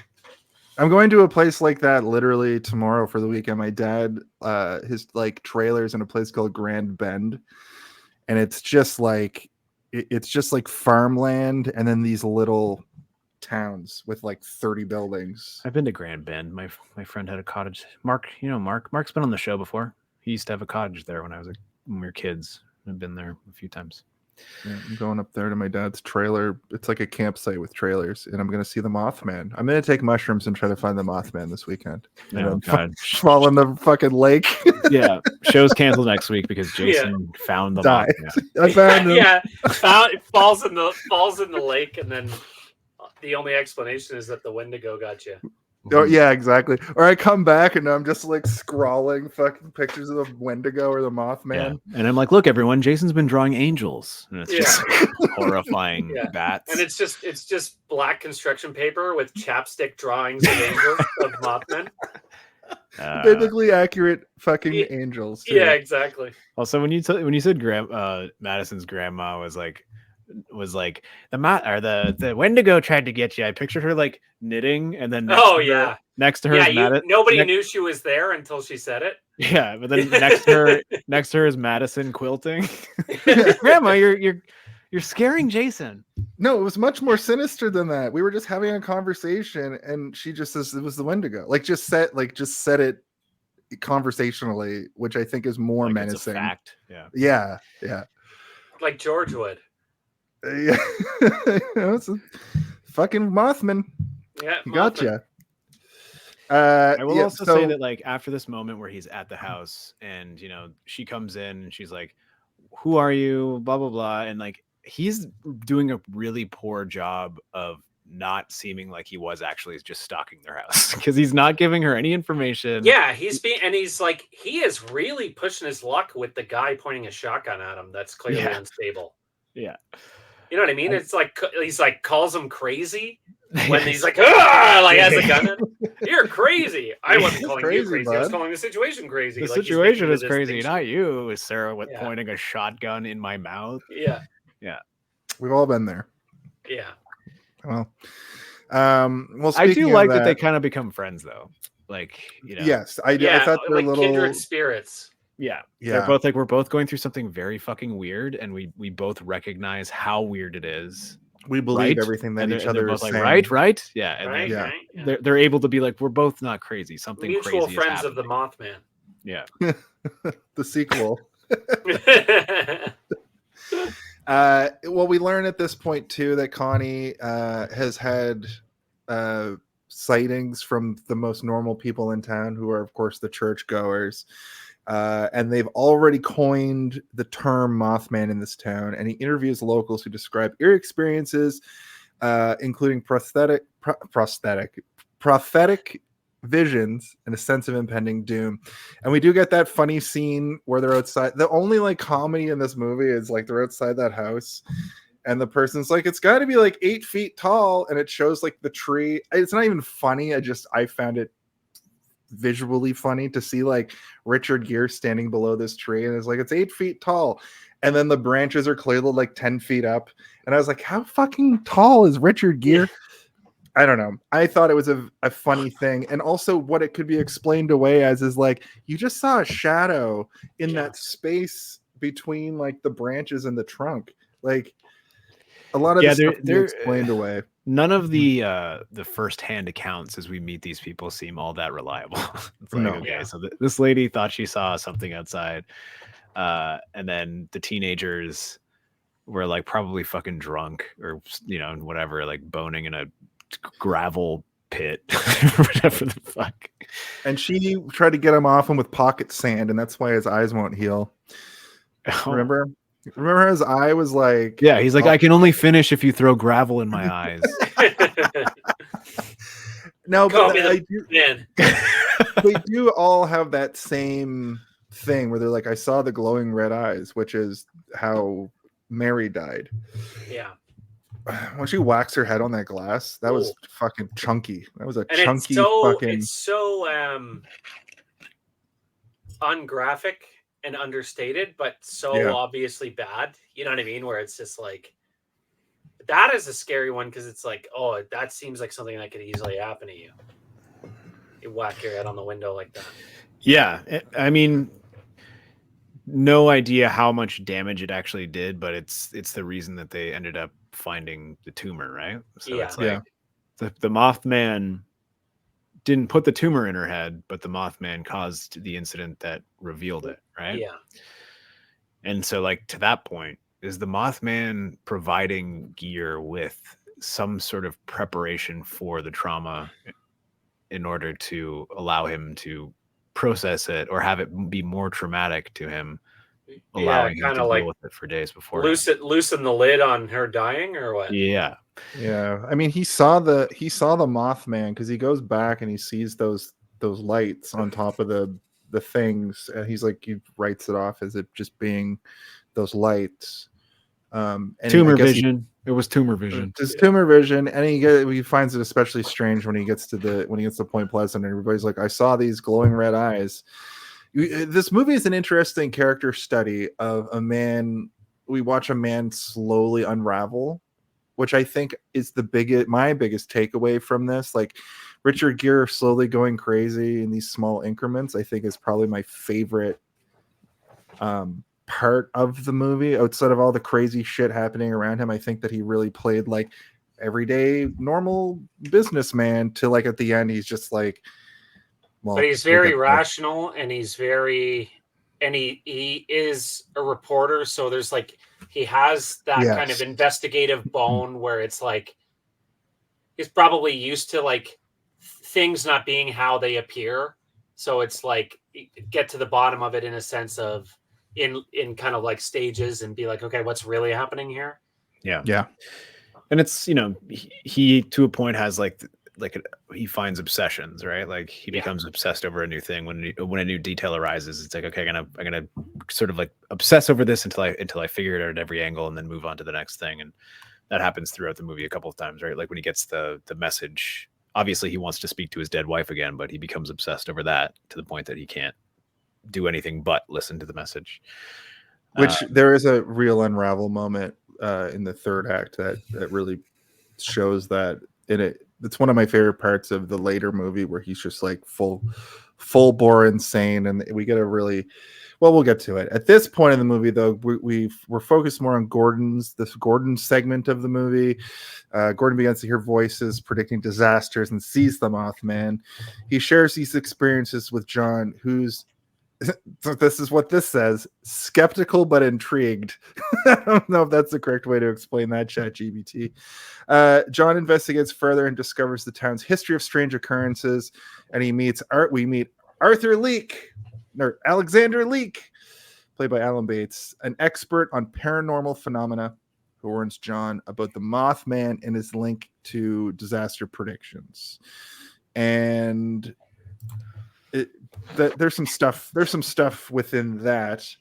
The boss is getting mad at Gere for just hanging out in this town seemingly indefinitely. Like, we never really see the boss again. We just hear that the other guy is saying that the boss is mad. Yeah. For all we know, I feel like the other guy needs Richard Gere as like his wingman or something. Yeah. Like, this boss. The boss is shitting himself. The boss is like, let him have as much time as he needs. Yeah. You know? His wife died. He's processing his trauma. Yeah. Let him deal with it. And he's like, I got double the work to do. Okay, Klein, I need you back in the office. It's funny, Steve, that you brought up small towns, because I actually made a note. I don't think this is super accurate, but I made a note that says, if you ever wonder what Brampton looks like, this town kind of looks like Brampton. No, but more like like the suburban part uptown. Not really. No. I think I was thinking of Peterborough or Ajax or some Guelph. It looks exactly like fucking Guelph. I've seen a lot of meth men in Peterborough. Yeah. Meth men. You see meth men in downtown Brampton all the time. 99 will die. The redneck hears a voice about it. I kept calling him the redneck because I thought he was going to be a nothing character, but then he ends up being like, the whole story kind of hinges around him dying. Spoilers. Here's a voice about it. His ears bleeding. We get more POV scenes of Mathman. I kept changing up like how I spelt it just for my own fun. So go back to my brief history. Sorry, Steve. The thing I do remember about this movie and the trailers from 2002, and the big thing besides the owl that's not in it because that's a different movie, is the set piece of the bridge, which they show in this movie 4,000 times. Yeah, it's because it crashes to death at the end, so they need you to know that it exists. You need to know about the bridge. Yeah. It's like when they keep showing the Death Star throughout Star Wars. yeah, Okay. it's gonna blow up. Yeah. Like that kind of foreshadowing is like a relatively new like thing for me because like I'm more of a TV person. That stuff's telegraphed a little bit differently than in movies, where it's like they Chekhov's gun a lot in film. They don't really Chekhov's gun in TV as hard. Yeah. And this movie isn't really like, it's not a smart movie. Like it's not a bad movie, but it's not like changing the rules of how you present information. It's doing sort of like paint by numbers in terms of like how we reveal a mystery and how we achieve foreshadowing. But like, it also does things where I'm like, fuck off. Like at the end of the movie when she's like 36, wake up number 37, and then it like pans out and I'm like, got it, thank you, movie. Yeah. But I'm still like new at it, and like I watched Lethal Weapon 2 on Tuesday, and at the beginning of the movie he does this like parlor trick. Riggs does this parlor trick where he can pop his shoulder out, and it saves his life at the beginning of the third act because he gets dumped in the water and he's bound. He fucking puts his shoulder out to like get out of the ocean. He's dumped in the ocean. I still don't have that in my brain yet, that intelligence to like pick those out in like early in the movie. And never gained that. Never honestly, never learned that. Yeah. But with TV, I know the opposite with television, where it's like, okay, I see what's happening. Yeah, I've killed that part of myself, and it's made me enjoy movies and TV shows so much more now. I used to like watch trailers for movies and like peer over every detail and try to like learn as much as I can, or like go to episode discussions after every episode of a show that I like. And then it's like, no, sometimes it's better to just be like, what? You know what I mean? Like, whoa, he popped his shoulder. But it's also, in terms of like story structure, I think it was Jason, was it you when we went to go see the new Avatar movie, and like I leaned over to you when they introduced that guy's fucking dead. This character is gonna die. I know it. I was like, this guy or this guy, one of them's dead. And Jason started laughing because I was just talking shit. And then at the end of the movie, like, yep, the guy fucking dies. When it happened, I looked over and I was like, you son of a bitch. How did you know? I'm like, because the movie is like, because of the way that it's doing the things, all the things are being said. Yeah. See, in television, I'm able to pick out that stuff. And to what you said, Alex, like, I don't like to read too much while the show's on. I like when a show finishes, I like to go and read all about it, Yeah, for sure. Yeah. Read all about it. So when you look at the Mothman, your eyes bleed. When you listen to the Mothman from your toilet drain, your ears bleed. Your ears bleed. He accidentally predicts 99 people would die. And then we see the news. Plane crash, 99 death. 99 people on it, no survivors. Connie's dream sequence has the number 37. And then I wrote a note to myself that said, so like, is it aliens or a cryptid? And then I guess it can be discussed that aliens as we know them are also cryptids, which Steve's making a face right now. He's not, but he feels like he should be. I know, for the first time ever. Yeah, for the first, I thought I was going to look back and you were like, I do think that this is like a good reveal, but then they do it again, I think too close to this point. Yeah. Because I had forgotten what the tragedy was. And I was like, is he referring to the bridge at the end? Because it's the only one that I could remember. And then when it's revealed that it's the television reveals that it's a plane crash, I was like, oh, okay. So this guy's getting this information for other tragedies that aren't necessarily taking place in this town. That's kind of interesting. But then they do the earthquake within like 10 minutes, you get another one. And I'm like, okay, we get it. You don't need to give us this many right away. Like save a couple. You got like an hour and a half left in this movie. So to me, and then they don't do another one until the end. So it's like, oh, okay. They blew their Mothman prophecies in the middle of the Mothman. I didn't get any more prophecies. They're Indrid cold. But I also was like, because there's a moment where he's moving through the diner towards the TV, and he goes to turn it up, but they pan across this wall that's showing this sort of like this like painting of like indigenous people hunting buffalo in like the time before colonization or something or whatever. So I'm sitting here being like, oh, is the Mothman like a tale from like ancient indigenous cultures? And I looked it up and I'm like, oh no, it's not. It's just a bunch of weird white people ancient... like, I saw a Mothman. I saw a Mothman. Well, I was at the Kmart. I looked that up, and it's according to the SCP entry. The SCP is not real. It's not a real source of information. It's the object class is Euclid, which is a Greek mathematician. So it might be based off a Greek sort of. If you square the hypotenuse of the Mothman. Don't you ever say that word hypotenuse to me ever again. You get the area of both of his wings. I wrote down 99 will die. Oh my god. Oh my goodness. Yeah, you know what? The stakes are never that high in this movie, are they? No, not really. 99. It could have been 100. Could have been 100 dead, you know? Well, 100 is kind of, you would think that maybe if they said 100 people died in a plane crash, they're like rounding it out. Yeah, they're like, that's too round of a number. I didn't look into whether or not these other tragedies were real and if they were like actually, like, I know they're part of the book, but I think that might have been the creative licensing for the book itself. Because a lot of like the true story stuff of this is loosely based off of the bridge tragedy, which actually happened, and then like other things surrounding it. Which is like the fourth kind was a fake version of real events. Fuck, man, why are these movies so connected? Talk about that movie ever again. It's so okay. bad. I'm sorry, Steve. I'm just doing my own research and finding parallels. Okay, you're doing your research on a creative writing website. Listen, it's so stupid too. This stupid entry is like, do not attempt to run. Fling may provoke the thing to give chase. Hold your ground. Be sure to make eye contact. Listen, this movie, which is totally not how it worked in Fallout 76. Exactly.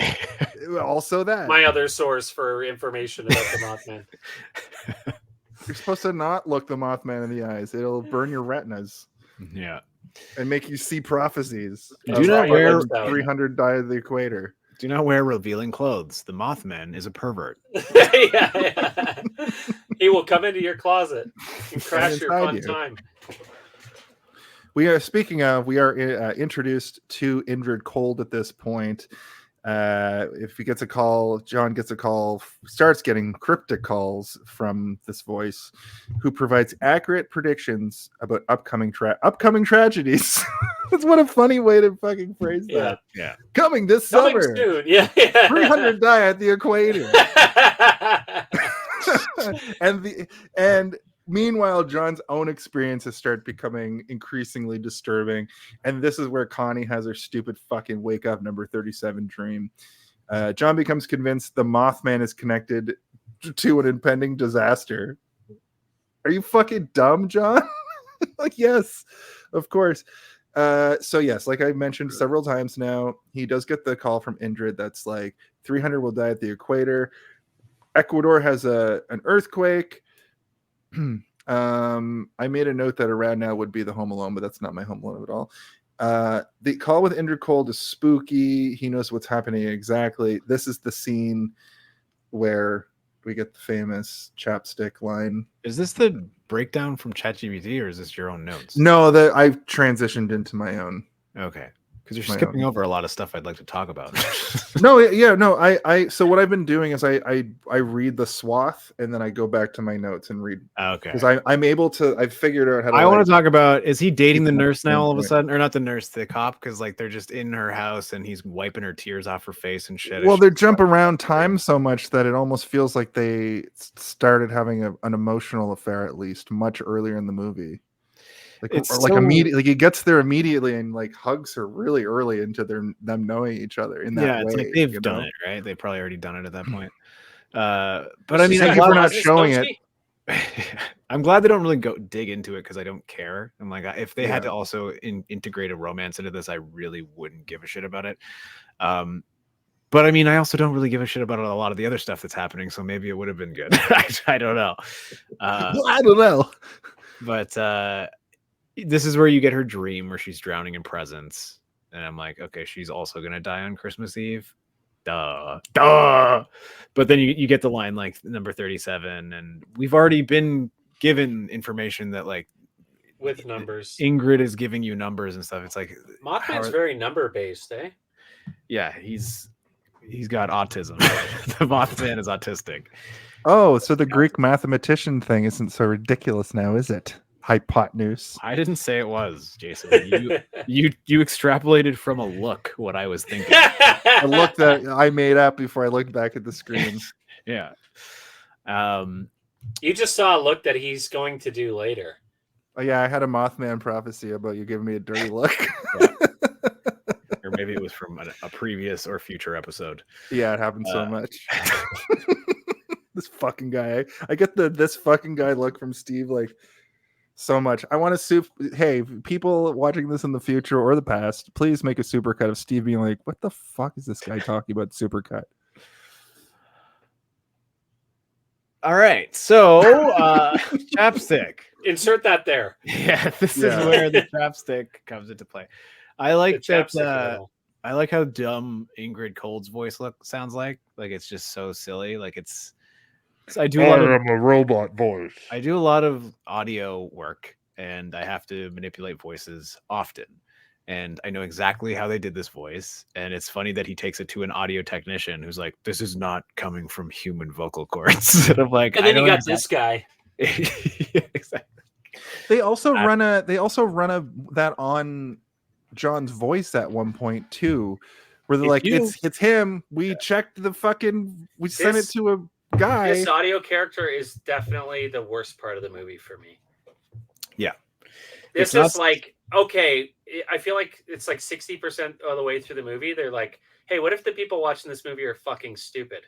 Yeah. And it's like, they just need like, it's for like someone's grandma watching. I don't know what's happening. It's like, okay, well, let's get a scientist in here to say, this is definitely not a human. And then later have them be like, this is definitely you. You know what I mean? Instead of just trusting the audience. I think this movie, after the 50-minute mark is when studio notes started flying like crazy, being like, we got to have a scene with this. We got to have a scene like that. Because it's like you're saying, it's like when the movie begins to decide that you're too stupid to figure out what's going on. But then it doesn't give you enough information for the things that are actually confusing, right? Like, I understand that, but can you elaborate on this, please? It goes from show, don't tell to tell them everything. God damn it. Show them a bunch of POV shots of the Mothman fluttering around in slow motion. The Mothman is like Predator if Predator never became visible. He's like stalking, invisible. You see his point of view. The color's a bit weird. Yeah. He's playing other people's voices back. To their mother phone. Is the Predator a Mothman? Yeah, only the Predator loves. He's an alien, like Jason said. Yeah, he loves to skin people alive. Yeah. I wish there was a skinning people alive. Six will die in this jungle. jungle. Six will die in the jungle. One guy gets skinned by like a big metal cord at the end, like TJ or whatever. That was kind of cool. I liked that. That bit. I was kind of hoping that they would just like up the rating and have that bridge be just horrifying, you know, like Ghost Ship or something. Or like, Ghost Ship. Yeah. Yeah, like Death Proof. Just make it nuts. So yeah, Ingrid's weird voice. So as I said earlier, Ingrid Cold is also a weird cryptid in its own sort of separate folder of cryptid notes. Equally as strange, very weird, also known as, I think it was the Grinning Man or the Smiling Man or something like that. But we never actually see Ingrid Cold in this movie. We just see sort of a void or like a black fuzzy shape as Gordon explains it. But we also learn that Gordon has a wild ass schedule. Gordon's schedule is nuts. When we're getting the Ingrid Cold call, we get the chapstick product placement, which is wonderful because we're all familiar with chapstick, living in a climate that is sub-zero, 60% of the year. We know our chapstick here, but she rushes to his house while he's keeping Cold on the line. I feel like they could have made Cold's voice way better. Am I the only one that finds it goofy? Do you guys find the voice? I don't find it creepy. I find it goofy. It just sounded like a classic robot, like I think it Mothman sounds voice. creepy, but because I'm locked into my 2002 Right. impression of it. Okay. It's basically it's like a regular tone voice with the same voice being played a second time, a fraction of a second pushed forward at a higher pitch, and then like a super low pitch version that like just repeats everything slightly afterward. So it's just like 3 layers on top of each other, and it doesn't sound alien enough for it to sound like ethereal or otherworldly or some sort of like interdimensional creature to me. It just sounds like a very easy voice to reproduce, which it drives me nuts, because it's like the things you can do with audio design are wild, right? Where like they could have made this horrifying sounding. They could have got 3 different actors to record the dialogue and had these voices sort of like melding in and out of each other, get them to perform it at the same time, and then do further manipulation. So to me, it just sounds silly, but I could see how like maybe if I had like a childhood memory of being frightened of it, it would stick with me still. But anyway, that's besides the point. We learned that Gordon, she gets to his house at what, like 10 p.m. and he's like, I've been asleep since 9 p.m. But then like previously he's like, I was getting home from work around midnight. I'm like, what the fuck? What is this guy? And then when we first meet him, it's like 3 a.m. and he's like, I was sitting up waiting for him to come back at 3 a.m. I'm like, this guy does not sleep. He falls asleep at 9 p.m. 2:30 in the a.m. Yeah, exactly. Do you know what's funny about Indrid Cold? What's funny about him?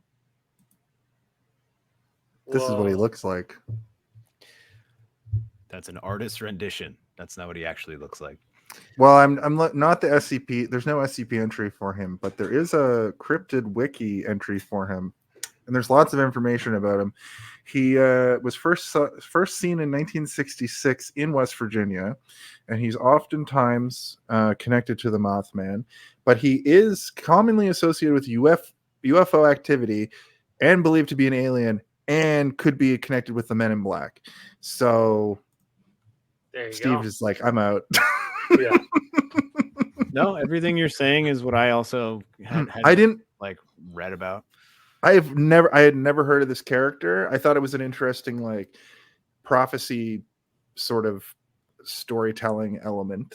I didn't realize we did get a 2-for-1 until you mentioned it earlier. So that's why I did some digging. I never knew they were separate. I always just assumed it was some kind of alias for the Mothman. Well, this solidifies my theory that the Mothman is like a extraterrestrial being from the stars, versus I always just assumed Mothman was a demon, like more of a demon-y kind of a creature. Yeah. Or like a literal Mothman. Because there's a lot of like people think that Bigfoot is from another dimension. You hear that oftentimes. Which and is the crazy reason to me, I'm like, why does it seem more he comes realistic through like a portal in a cave? No, or he's like, he has a crazy like Doc Brown, like a bunch of yeah. Oh god. Yeah. And people wander into a cave once in a while and end up in Bigfoot's dimension, and then it's like Steve's walking through the woods and they're talking about Shirt Man or whatever. He wears clothes. It's fine. Yeah, he's a bald Bigfoot and he wears a hat.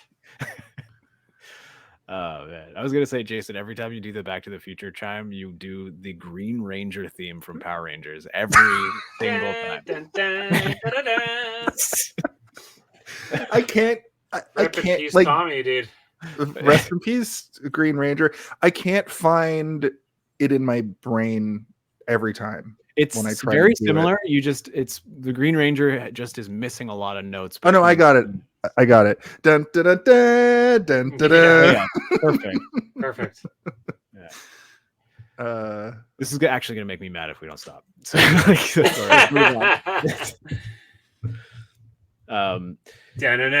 Mothman.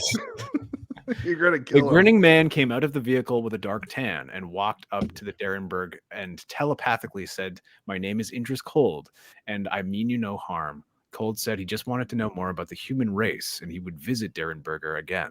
After the encounter, Derenberger started to go crazy and ran away from the scene. He also made a thing called Planet Lanos in the galaxy of Ganymedes. I got it now. There you go. Dun, dun, dun, dun, dun, dun, dun.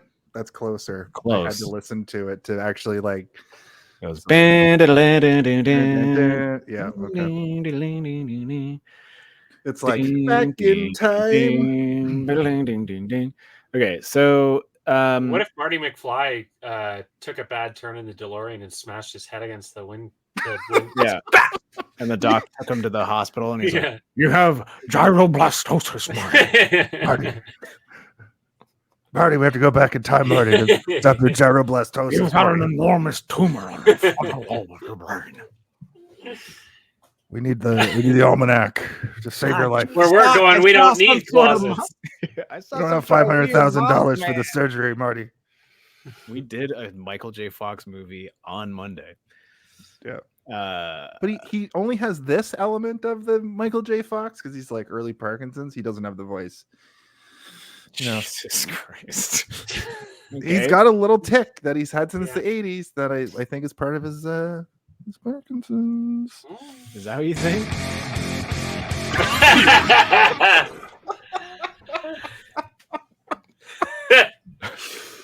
Oh my god, what a fucking all-timer episode.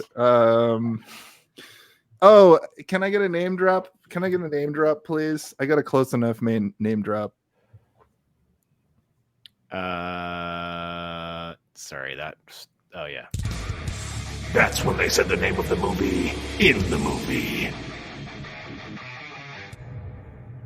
They say prophecies or prophetic a few times, but when they're talking to Alexander Leak, I don't prophetic.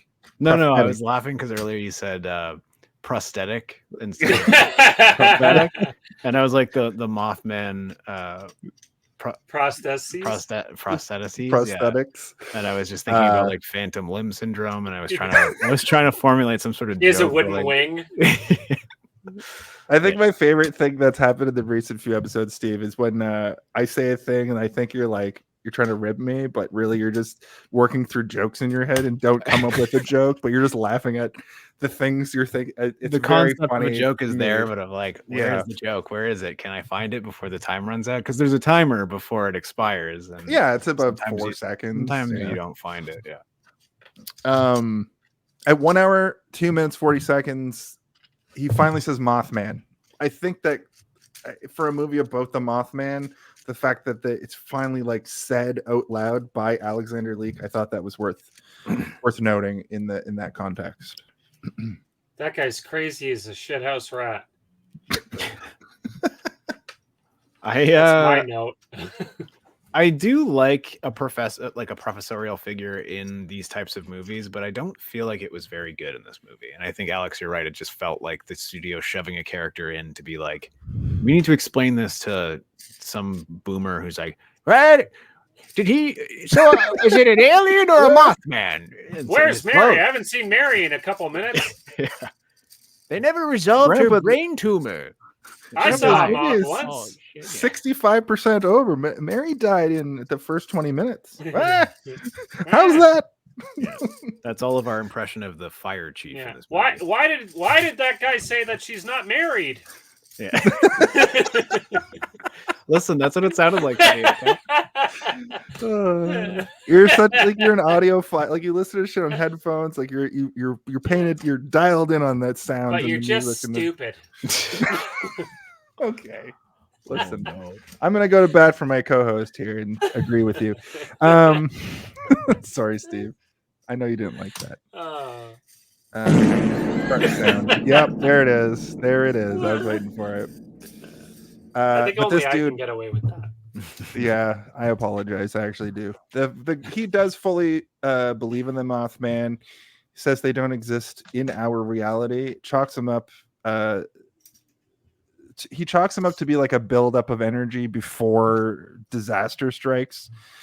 This, spoilers, is kind of my home little, but I'll get into that when we get to it.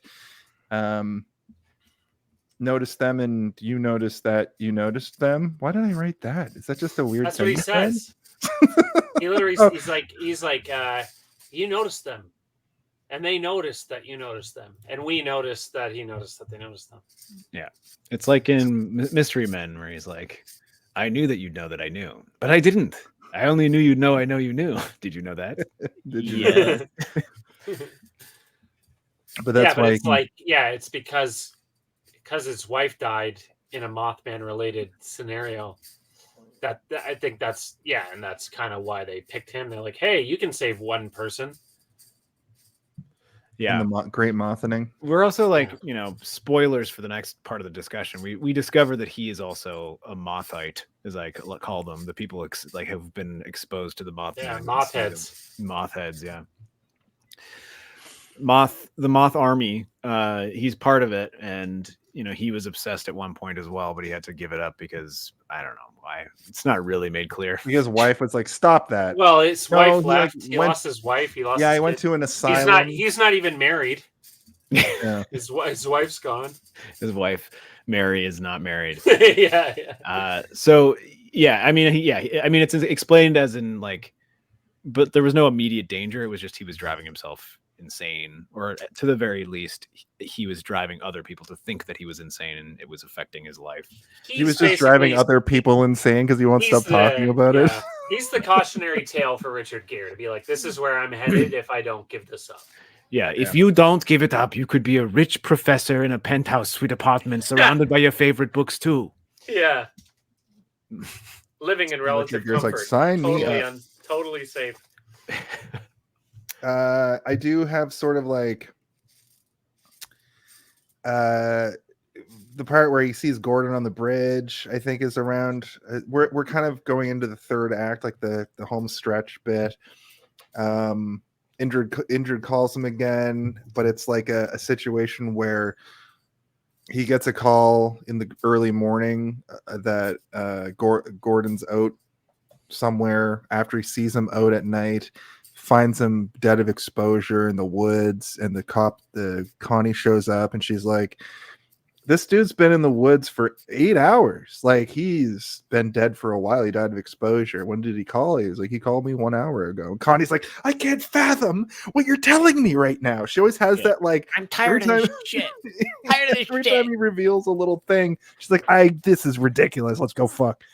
But also, this annoyed me because a reveal like this would be interesting in any other movie if you didn't already have interesting reveals before this point. Things that are meant to intrigue you. We already know that the Mothman can do this shit. So for it to happen at this point, it takes away from the depth of the character.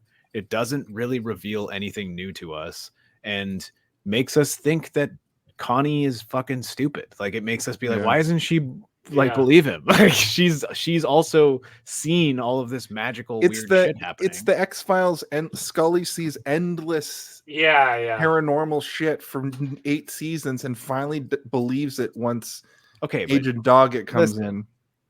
Scully has to. She is the one that has to write the report that makes sense for other people that read it. So she believes Mulder, but she has to not believe Mulder in the circumstances. We only see the time that Mulder was right, too. I'm sure there was a million times where where he was wrong. He's like, they're just like in the middle of Oregon, and he's like, there's a Wendigo here for sure. And he's like, Mulder, Scully, I'm pretty sure it was the Squirrel Man. And she's like, Mulder, there's no such thing as the Squirrel Man.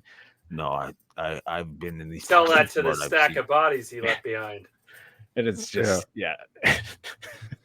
Well, I was thinking of like they go into a 7-Eleven, and it's like the person at the 7-Eleven is like, there's a monster skulking around the back. He keeps eating people in the back, and they just haven't been wizened up to like meth or bath salts yet. There's literally a meth head just fucking killing people, like robbing people, but he's just a deranged lunatic. Right. But I thought you were gonna say they interview the 7-Eleven clerk, and as they're leaving the 7-Eleven, he turns to Scully and he's like, Scully, I'm pretty sure that was an alien. We just but also that happens. Yeah. Hey, the scariest episode of X-Files was just people. Yeah. Which one? Murderers, yeah. The one with the inbred people on the farm. Yeah. Or whatever. Oh yeah, that is that's the one that was banned from television because It was And the then- scariest episode, it and was there was too nothing fucked. paranormal. It was just It's also like the first episode of when Doggett comes in too. It's like they were like, it's so banned, we got to do it again. that's Anyway, freaky. X-Files is fucking great. Does this have a thing where Mothman is there in scenes? Oh yeah, I wanted to ask you guys. I saw one cool scene where like when he's like looking around a house, we do just get a shot of like a Mothman drawn. But that made me wonder, if you go back and rewatch this movie, are there moments where there's Mothman-esque things in the background that are like the moth is pretty indicative of this, but are there moments where have you guys ever noticed literal like a more obvious Mothman sort of in a frame or in a picture? There's a couple background? things like he's pissed off at one point and punches a door with a mirror on it, and then it kind of shows like moth wife. I think Yeah. there's like a frame There's where also, like, it shows weird- Mary and she's red or something. There's also a moment where he's talking on a phone and everything that's being reflected in the mirror is moving slightly before he is, like just ever so slightly. So there's I this- noticed that too. I know exactly well, what you pretty mean. fucking obvious. I didn't know if it was like on purpose or if it was okay. No, like, and then he smacks the mirror, and then when he smacks the mirror, the reflection in the mirror is like a twisted Mothman. like- Yeah. Oh, okay. But then there are other moments like that, but you know, like I can't think of any that are off the top of my head. The movie is also comes from a time where it was not as easy to scrub to those parts. You had to Yeah. like time the pause on your VCR, right? It's true, yeah. You had to, You know what I you had mean? to, you had to notice it or you missed it. It There, was there like is trying a- to. It was like trying to pause to see the alien on the roof in Signs. right, This would have yeah. come out on DVD though. It's 2002 at this point, so Oh well, maybe it wasn't. maybe baked my in. family just didn't have as much money as yours. Well, Jason, stop poor shaming. Yeah, okay. Well, So- I was. I I got was a poor- DVD in 2018, and I was happy for it. Jesus. That's Blu-ray has existed in 2018. You're still poor shaming, Jason. Oh my god! Just for anyone watching, this episode is pre-recorded because I still have dial-up, so we have to record it offline to it for episodes that I'm in, and then we just play So it. there's That also a doesn't even moment. make any sense. Oh my god. There's also Sorry, a moment Steve. early on where when his car first breaks down, there's a lightning strike over his shoulder, but in the clouds you can tell that there is like a Mothman shape like within the Okay. clouds and stuff. So there are moments. I'm just trying to think. There's a bunch throughout, but those are the two that stand out the most in my head. Has anybody considered it could be Batman? Yes. Yeah. He's there to fight the Mothman. and all the citizens are like, there's a fucking Mothman running around. And Batman's Yeah. like, fuck, they thought I The was Mothman crashes a plane, kills 99 people, then it causes an earthquake to kill 300 people, then it drowns Yeah. 36 people, and then Batman's like puts him in jail where Yeah. he'll inevitably break out and kill hundreds more. Well, he But- beats the ever Yeah, living. if piss I out of kill the him before Mothman, he's then in I'm jail. no worse than the Mothman, as the Mothman's killing scores of people. Yeah. He beat up a teenager. That teenager was too scared to talk to the cops because Batman beat him so badly that his eye wound never healed. Yeah, yeah, yeah. Listen, are we sure this isn't a Batman movie? Like, I'm but not from sure. the point of view of the civilians. I guarantee you there is probably a Batman versus the Mothman comic somewhere that exists. Well, Yeah. Man Bat is very Mothman. No, he's Light. not. He's Little a bit. man bat. He's nothing like a moth. Imagine you saw Man Bat at night and you lived in West Virginia. You'd probably think it was the You'd Mothman. think it was the Mothman. Yeah, that's true. I would. No, there's that scene where he goes back to the police station and Connie's like, this beautiful redhead just came through and asked about you, and she was weird enough. He just wanted to know if you were happy. And he pulls out his shit. He pulls out his wallet. He's like, "Was it this person?" She's Was like, it this "Oh, picture of my wife? Well, yeah, it's undeniable. The resemblance is uncanny. However, the hair is a little different." He's like, "That was my wife, right?" She's like, She says no, and then he's like, "You're fucking lying," and she's like, Yeah. "No, I'm not. I swear." This is another one of those moments where you're like, the character is feigning ignorance in order to like save him from having a complete mental peel out in the middle of the road. But I like that term. Yeah. A mental peel out. Like, oh, like, actually, this you know what? fucking I'm not burning willing to rubber of take this all the insanity. way. yeah. Yeah. But like it also again makes you feel like I'm now disliking this character a little bit more because she's doing it. Like, you know, I think the intention there is for us to be like, oh, she's sparing him this horror, but like it's also making us be like, no, you guys are supposed to be in this together. It's creating a rift here, a distance between the two of you. I did that the other day. A guy said something to me. I was just walking in the plaza where I work, and I was like, "What's that, sorry?" And he's like, "Paul McCartney used to live with me." And I was like, "Oh, that's awesome, man!" And I just kept going. Right? I didn't want to tell him that Paul McCartney didn't live with him. It would have put me in a real spot. Scully, I think he's an alien. That is where you and I differ, Alex. I would have been like, what do you mean? When? Yeah. I would have had so many follow-up questions. He would have grabbed you by the face and stabbed you with a rusty knife, Steven. You know it. Yeah, I get attacked by people a lot. You're coming home with me to Paul McCartney. Yeah, me and Paul are gonna sing you a song, boy. Dun, dun, dun,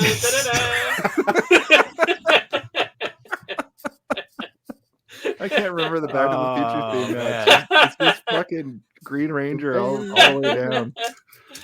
Oh man, they Oh, wrote man. lyrics to the Green fucking Ranger song. I have a note here that says this movie has a quietness that makes my eyes heavy, which sounds like a Ralph Wiggum. Yeah, it does. Yeah, This movie has a quietness that makes my eyes heavy. yeah, it does. We opened the closet, and Richard Gere was in the closet, and they were making a baby, and I saw the baby, and it was a and it looked Mothman. at me, and it was a Mothman. It's funny too because the second this movie was over, my eyes were fine. I looked away from it. I think the Mothman was trying to put me to sleep so he could. I think you were travesty probably me. affected way more by the Mothman than the rest of us. Maybe you're susceptible to Mothman magic. Yeah, True. Maybe I'm Richard you should get Gere. a CAT scan. Yeah. Oh man, do I have a elastoblastemia or whatever? Yeah. I don't know. Blinky blasky Blastoma. blobo on your brain. Yeah. Chekhov's tumor. I mean, all tumors are kind of Chekhov's tumor until I you get guess a, so. Yeah. until you get a brain scan. I want to tell you guys about a confusion that I had about sort of. Oh, her name is Mary. Oh, her name is Mary. Wait, her name's not married? Married. The chemical plant itself is There we go. a red herring, right? Yes. Okay, thank you. That's no further questions. Yeah. It's No further because questions, you Your get Honor. you get really invested in the idea that chemical plants sound dangerous, Right. and the governor also going to be there. Is like, oh, The governor's going to do a tour to the town. And he's going to go to you the think, chemical oh, plant. And then he's going the to chemical plant's going to explode and kill the governor. Yeah. Because And then before it we get to doesn't the happen. before we get to the bridge part, he like goes back. He like has that scene with the governor. He fucking gets that prophecy that's like there's gonna the Ohio River is gonna have a great tragedy on it, which we find out is the bridge. They keep talking about the fucking chemical plant, and then I was like, is there some sort of connection? Even when that final scene is happening with the bridge, I'm like, chemical plant when? But yeah, Gordon. Well, you also made the point earlier, which I agree with you, by the way. I don't know if I fully told you that I agree with you, that in the marketing for this movie, they fucking showed the bridge collapsing so much in that that throughout my first watch when I was a kid in the theater, I was like, oh, it's going to be the bridge, because they keep showing the bridge throughout the movie, and I know the bridge is going to collapse, but they're not mentioning the bridge at all. So I'm constantly thinking about the bridge. And even on this watch, I was like, oh, the chemical plant is just a red herring. But that is the curse of this era of filmmaking and advertising for it, was like, you do or die in the theater. So you have to put money shots on screen to get people excited to come see it. And the unfortunate no money shots at all except that. Yeah. And the unfortunate reality of this movie, like you just said, is that there isn't anything else that you can really show other than like the weird unsolved mysteries flashbacks that are like vaguely kind of freaky.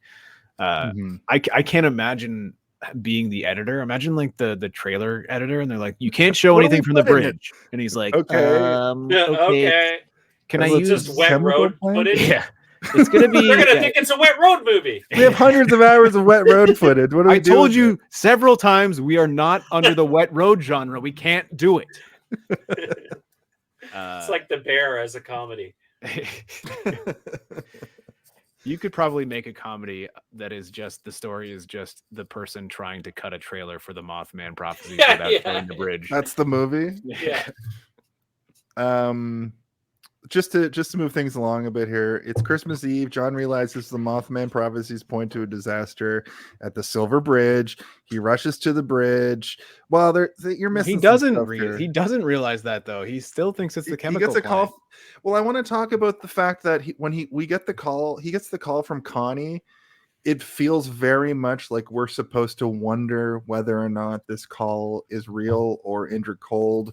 But as soon as they cut to her and show her, you're immediately supposed to be like, okay, it's her, legit. Yeah. I think that's a weakness of that scene, but I think it's also what else would they do? Really, that's a long conversation to have one side of the phone. True, that's right. But also, why did later in the movie when he gets there and she's like, "Oh, you are here," and he goes, "Was that you on the phone?" And she's like, "Yes." I was like, did some people not talk to each other about these two parts of the movie?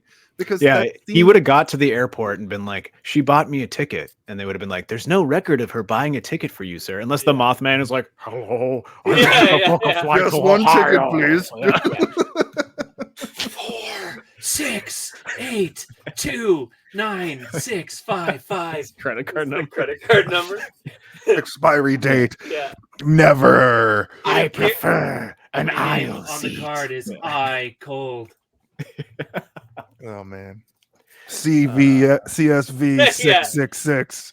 Will there be a meal on the flight? Oh, sir, there's no meals on flights. that I are want under the 25 hot minutes. beef meal, not the vegetarian one, please. Yeah. Very dumb. Anyway, the bridge fucking collapses. He rushes to the bridge. Traffic very heavy on the bridge. We get 1,000 establishing shots of the bridge elements failing, which I was like, okay, enough. I get it. The bridge is going to collapse. The bolts are just popping out and things are snapping. Hey, forever. I mean, it's good. I think the bridge collapse is good, but like also he doesn't realize that it's the bridge collapsing until he's there, right? Yeah. Like, there's no up until this moment in the movie, there is not really any hint that the bridge is going to collapse, except for the fact that we, the audience, have seen them show the bridge 100 times. There is another really stupid part on that bridge. Do you guys know what it is? Well, I'll tell you. Is it when TJ won't turn his radio off when he like Yes. when somebody's trying to get him to and they telegraph, but here's the way it's done. They telegraph it from the point he turns the music on, right? All the stuff starts happening. Richard Gere's running, trying to tell people to get off the bridge. And he runs up to one car among probably 75 cars. And it's like, roll down your window, turn your music down. People can't hear me. Bro. And then Yeah, he gets sliced in half. Whipped in half. Oh, wait. He probably got bisected. Yeah, Oh, but this wow, wise, in a car. yeah. Yeah. Yeah, Inside bisected car. in a car. I'll take it. Yeah. All right, put it on the ticket. Yeah. You know, it's Alex. it Once in. you get to 5, we buy you a meatball sub. Yeah. It's true. And you get your own collection on youtube.com/. You get your own podcast on the UFP network. There's so many already, but you know. I wrote down for this part, oh no one can open their own car doors. Good thing Also Richard Gere that. is here to do it for them. He's pulling car doors off the cars. There's a point where he leaps onto somebody's windshield and he's like, get off the bridge. It's like, Yeah. you really need to do that? That was crazy. You'd be pretty frustrated if people were just still in their cars just honking. Wow. Or the one guy that's driving into the back of the other car, like it's going to push Yeah. every car. Yeah, off the bridge. he freaks out and just I crashes. hope that guy died. My note for that one is Grandpa is a maniac driving all over the place into people and over people. He definitely he drowned for sure. Yeah, he's fucked.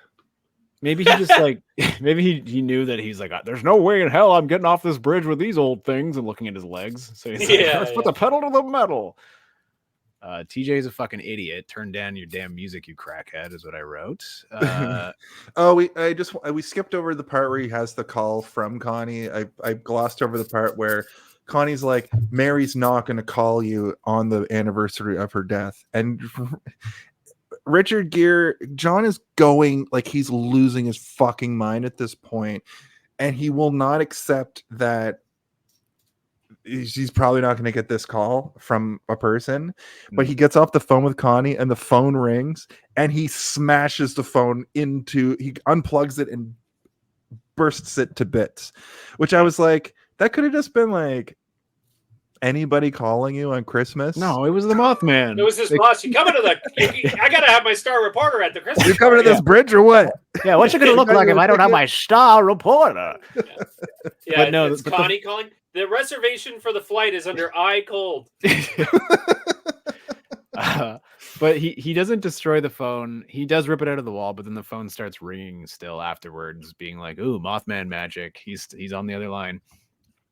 But yeah, this is his moment of like burying his trauma, and like it's like him finally moving past the death of his wife. Him rejecting the call from the Mothman is him being like, no, even if you do put my wife's voice on the end of this phone, it's not going to be her as I knew her. It's going to be her from some alternate reality, or it's going to be her you disguised as her, or her from the past, or something. And thank God that he didn't answer, because he would record it, and then we'd have to get another scene with him with his audio guy being like, no, this is definitely not coming from human vocal cords. And then his buddies in the corner doing this with the glasses. Movie's pushed to 2:15 because he answered that fucking call. Fuck. I also made a note that while they're on the bridge and all this shit is happening, I wrote fucking chaos. Everyone is stupid, which everyone is the but dumbest. if some guy came up to you on a bridge and was like, the bridge is falling, get off the bridge, you'd be like, Say hi to Paul bridge is McCartney visibly failing is the thing. Like you can look out and see that the tension wires are going berserk. There's bolts flying out. I wanted to ask you guys if you knew, is this a miniature at parts that they used to craft this bridge? You know, I don't know. It looked pretty good. Like it looked like I thought that the whole collapsed. I think it's like it might be the best part of the movie, like as far as like a special effect and like the weight of what's happening. A lot of this movie of the Silver Bridge was actually filmed at Cananning Bridge in downtown Kittening, in Pennsylvania. In Pennsylvania, yeah. So they filmed on a real bridge, and they tore the bitch down. Yeah, they tore it down. It was probably a pretty expensive scene. Gee whiz. Or it was like that scene in The Rise of Leslie Vernon where they just had an old bridge they were going to wreck anyway. Right. Or The Rise of Skywalker where they had to burn all those old sets of Star Destroyers and they just decided to do it on film. Or Revenge of the Sith where they killed all those little kids. Yeah. They shot or inside of a real Godzilla volcano. with Matthew Broderick where Godzilla breaks a bridge.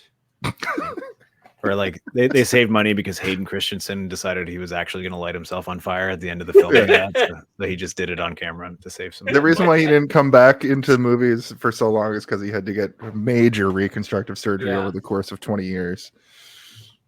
You can barely tell. You can barely tell.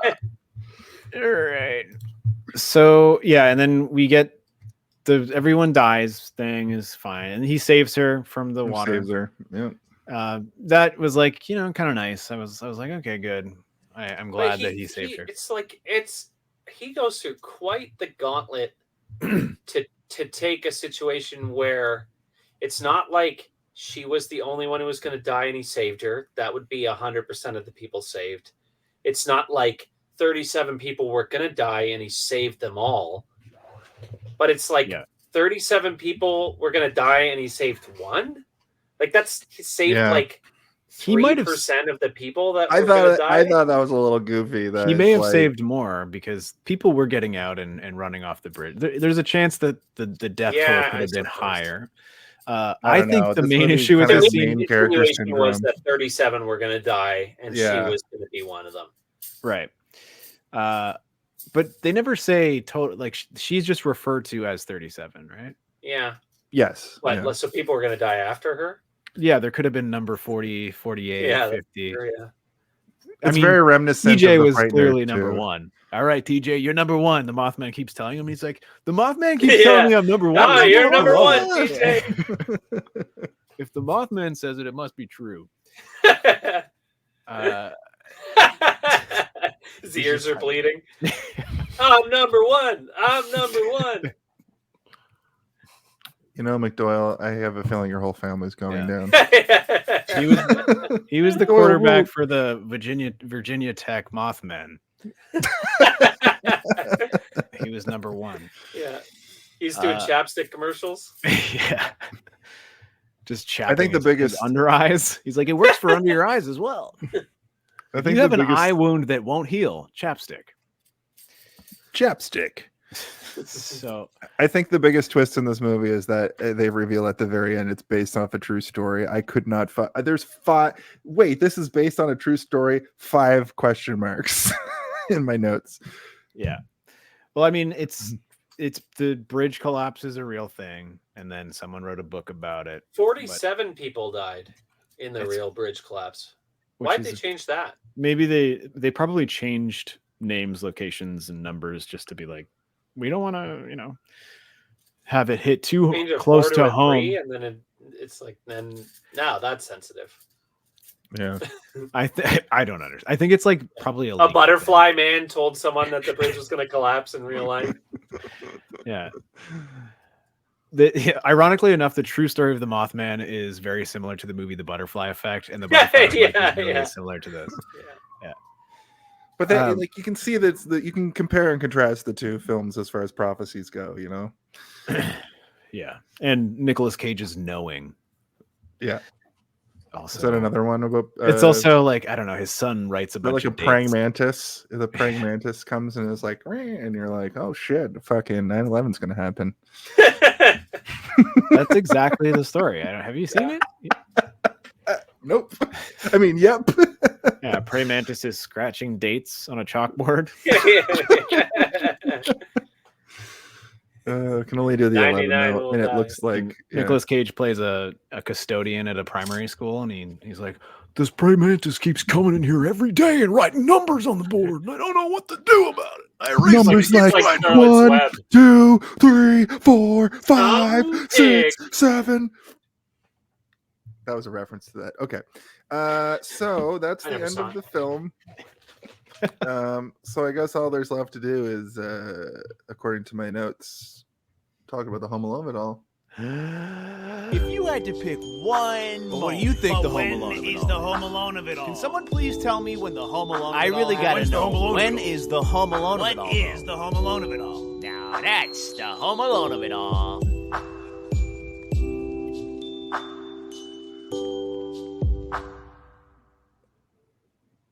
I think it's always a funny visual when the guest is left 100% alone. I'm acknowledging it because it's funny. At any rate, the Home Alone of it all, of course, is the notion that in the film, in the major motion picture Home Alone, everybody went to see that movie to see what would happen to the robbers of the house. They wanted to see Kevin McAllister slap down that blueprint and booby trap the home so that Joe Pesci and Daniel Stern would get basically decapitated in a cartoonish fashion.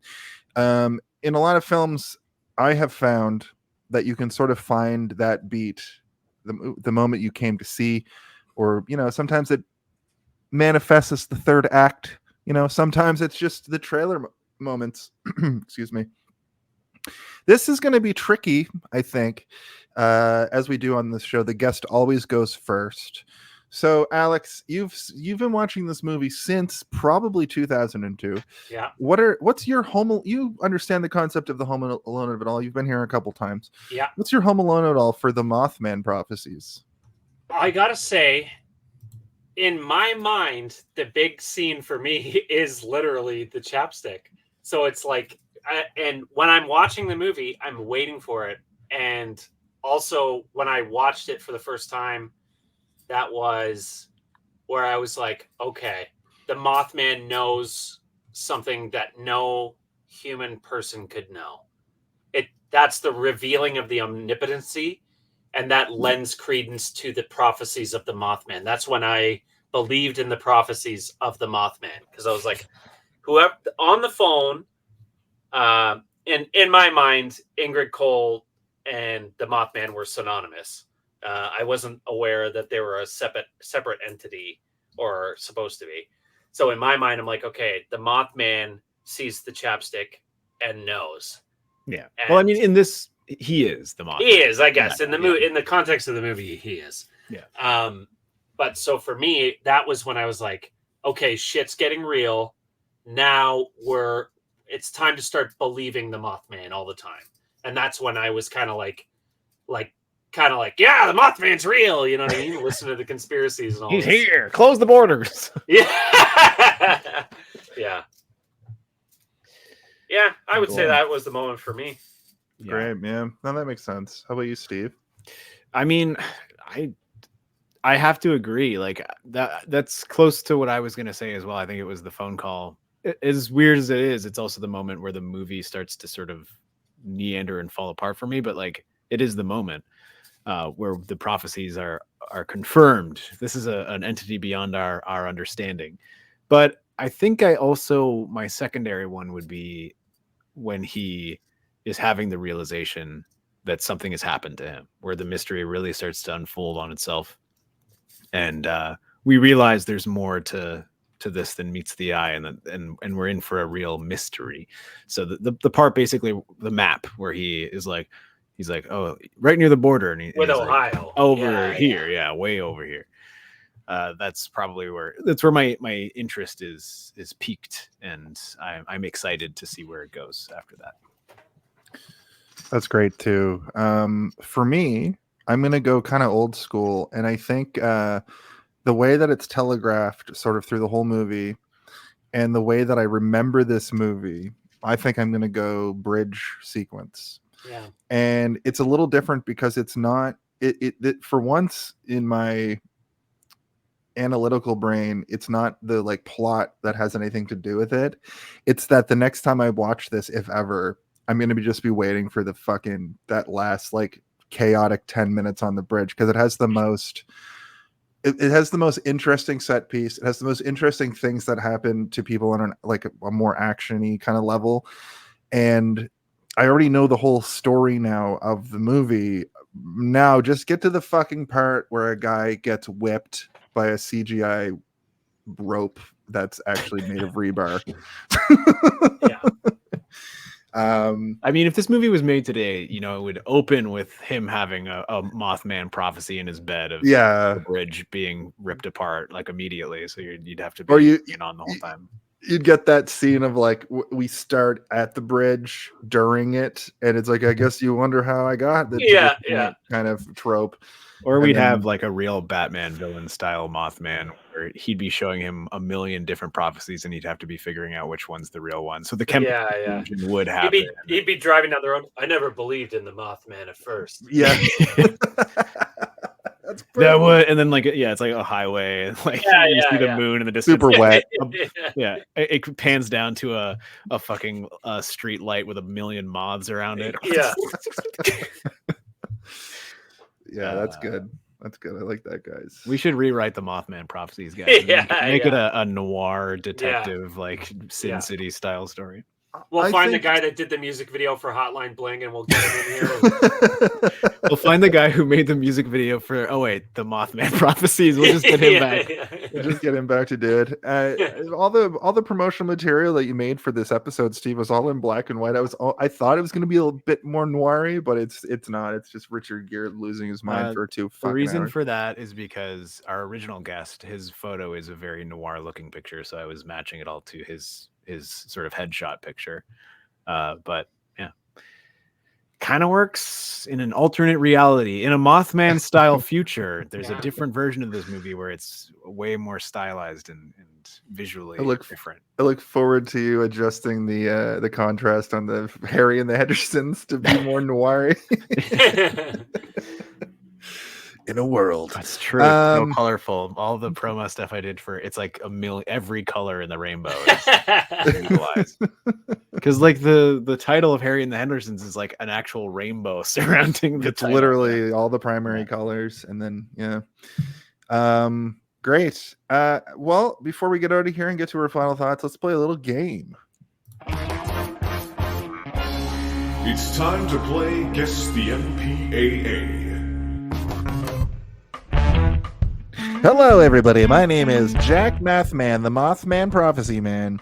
That's my given name that they gave me at birth. And of course, this is the MPAA rating guessing game. I'm going to pass it over to my co-host, Stephen Mothman, to give you the rules. My name is Stephen Mothman, and I'm here to tell you that we are looking for a 3-digit number between 000 and 999. These 3 digits are, of course, the last 3 digits of a 5-digit number that is the MPA rating number.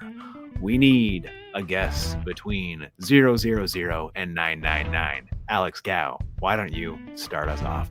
Well, hold on. Before we get to that, I have to give you the first 2 numbers of the 5-digit number because it's of no consequence. And this week, the first 2 digits are 38. So you just have to give us a number between 000 and 999. Alex Gow. Well, if the first 2 are 38, then the rest are 765. That's incorrect. Steve, lower. I'm going to go with 300. Higher. Alex. I'm going to go with 465. Steve, higher. 500. Alex, for your final guess, it's higher. 666. Steve, for your final guess, it's lower. 632. Ooh.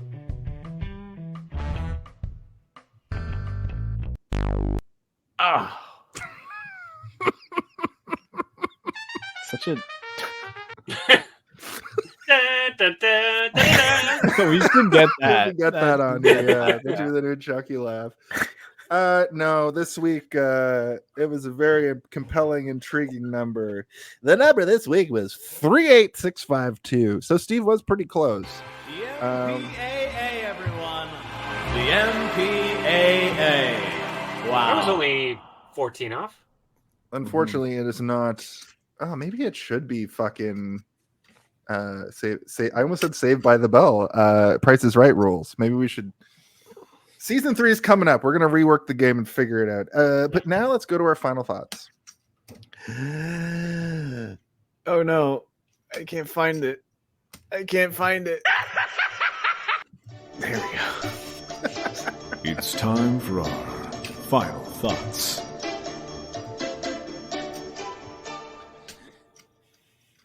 Just like at the beginning of the show, Alex, at the end of the show, the guest always goes first. So why don't you give us your final thoughts for the film, The Mothman Prophecies? And if you want to give it a rating, whether it be out of 5 or out of 10 or some nonsensical made-up joke rating, the floor is yours to tell us about it. Okay. This is a movie that I think I like more than it deserves because it's just rooted in kind of like a comfy, like early teenage bonding with my brother watching it and just kind of almost just joking about it a lot with him and just enjoying it as a movie. All in all, it definitely drags in the second half, and reflecting on it, I can think of things that I don't like the audio technician guy, and the crazy guy is a little bit too crazy in like over exposition. But all in all, it's a good flick. I enjoy it. I would probably, if I was going to give it a rating, it's not deserved, but I would give it 36 out of 37 potential drowning victims. Very good. That is good. That is good.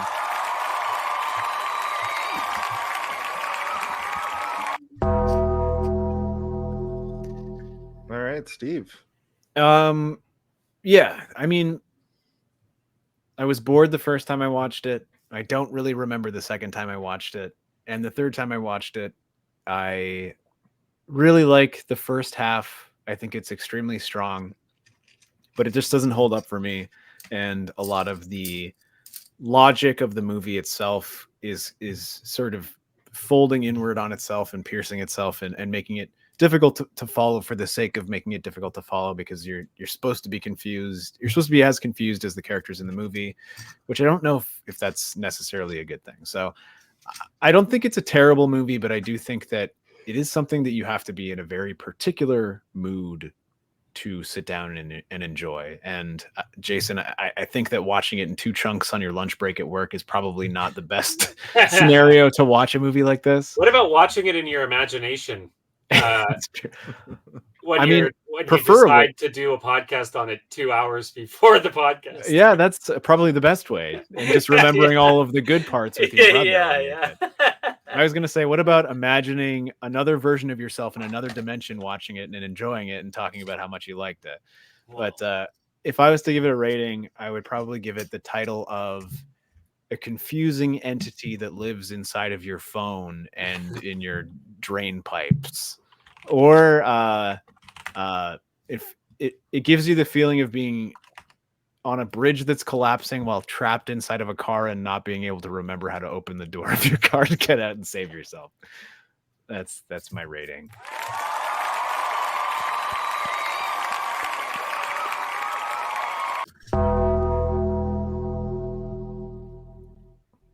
Whoa. When you said phone, I looked down at my phone. Whoa. Prophecy. Mothman.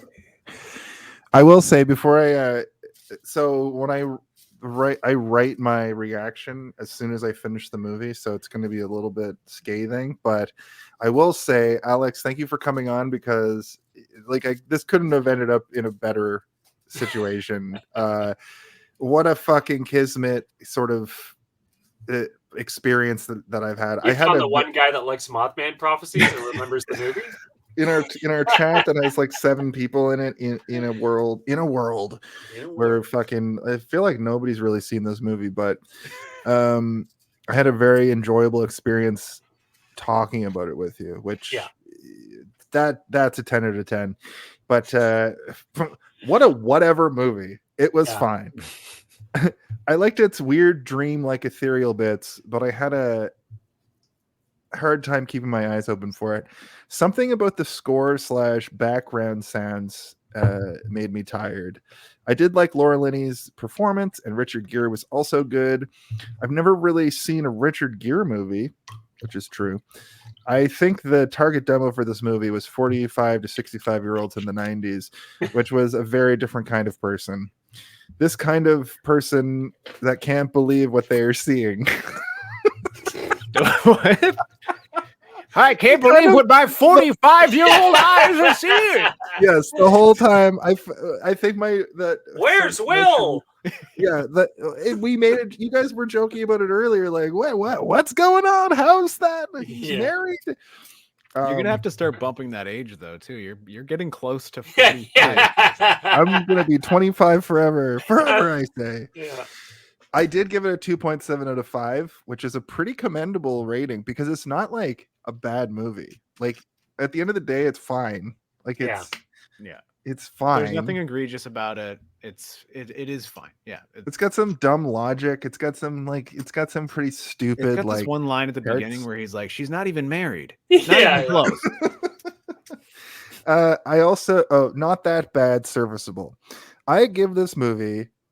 I thought there was an owl in it, and there should have been. 3 out of 4 kinds. I like how you thought that the movie called The Mothman Prophecies, the symbol of the Mothman coming was an owl. You're like, in the Mothman shows up, but first you see an owl, not a moth. Listen, not a moth at all. I don't know what happened. I think my brain short circuit. I mean, barn owls and like the iconography of this Mothman shit. I guess you could. I can see where your wires got crossed. They got wings, don't they? And then you thought it was Batman. They got wings. Yeah. You know? I think the stupidest part of it is that we did The Fourth Kind like 6 months ago. Yeah, and you thought that this movie was that movie, even though you just watched that movie. It made me really reflect on the fact that I thought, even back then, I don't think I mentioned the Mothman Prophecies, but I think it was great to have the catharsis of realizing that that movie we already did was a movie that was the wires were crossed with this movie back then. I think ultimately is what happened. But yeah, 2.7 out of 5. it's nice that they're both crossed off the list. They're safe now. Yeah.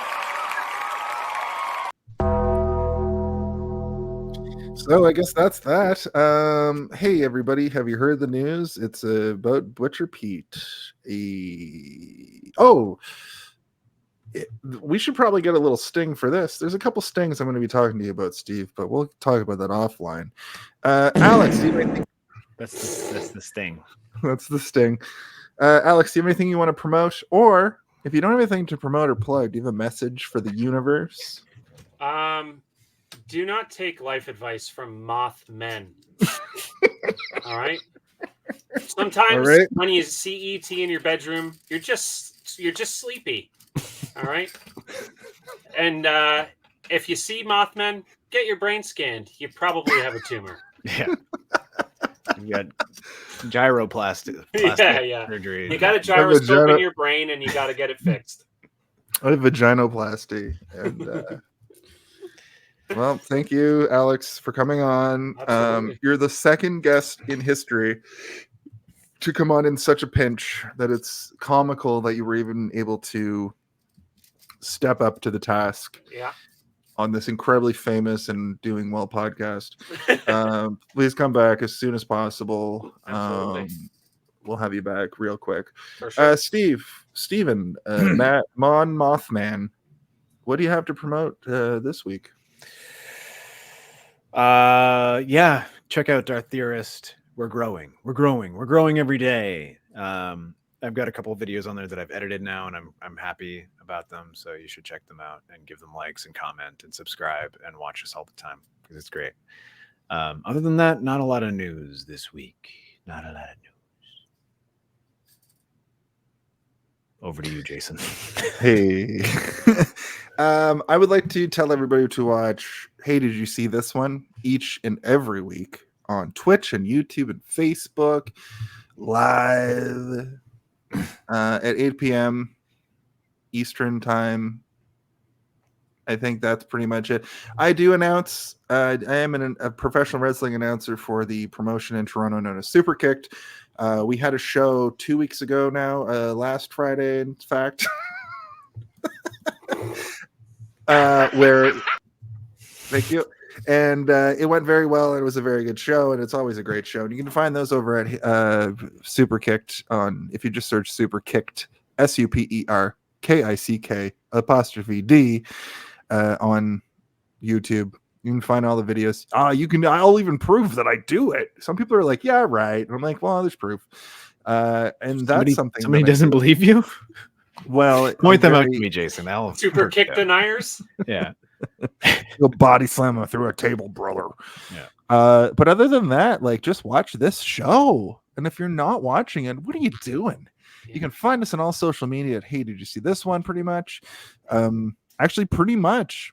We got off all of those weird X sort of sites. So you can just find us on YouTube and Facebook and anywhere else, Twitch, anywhere else that you get your podcasts, Spotify. We're on Spotify. Hey, Did You See This One? And as just a final, do you want me to do the final little bit here, Steve? You want me to do the yeah, because I never know when you're going to stop talking, so it's easier if you do it. It's true. I talk a lot. It's very hard. I'm coming, brother. Almost there. That's me coming to the rescue. Yeah, I'm going to use that for nefarious means. But that said, Alex, there's a very important question that has to be asked each and every week. Could you go ahead and ask that for us right now? Hey, did you see this one?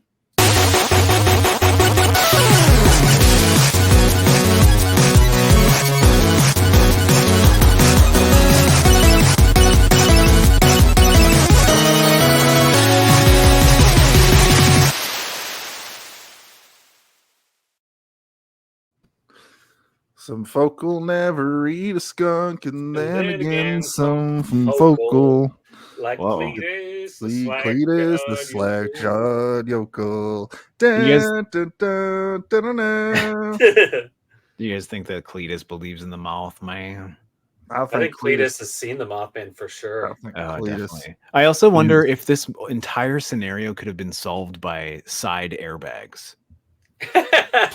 it was. Do you see that car? That was an old car. That's true. What kind of airbags? Side airbags. Beam up some Star Trek content with Live Long and Podcast. Tune in to X-Rated, the X-Men animated review show. Artistic interviews with graphic histories.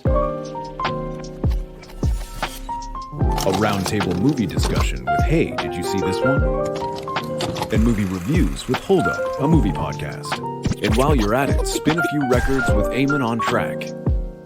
Watch us duke it out on trivial debates.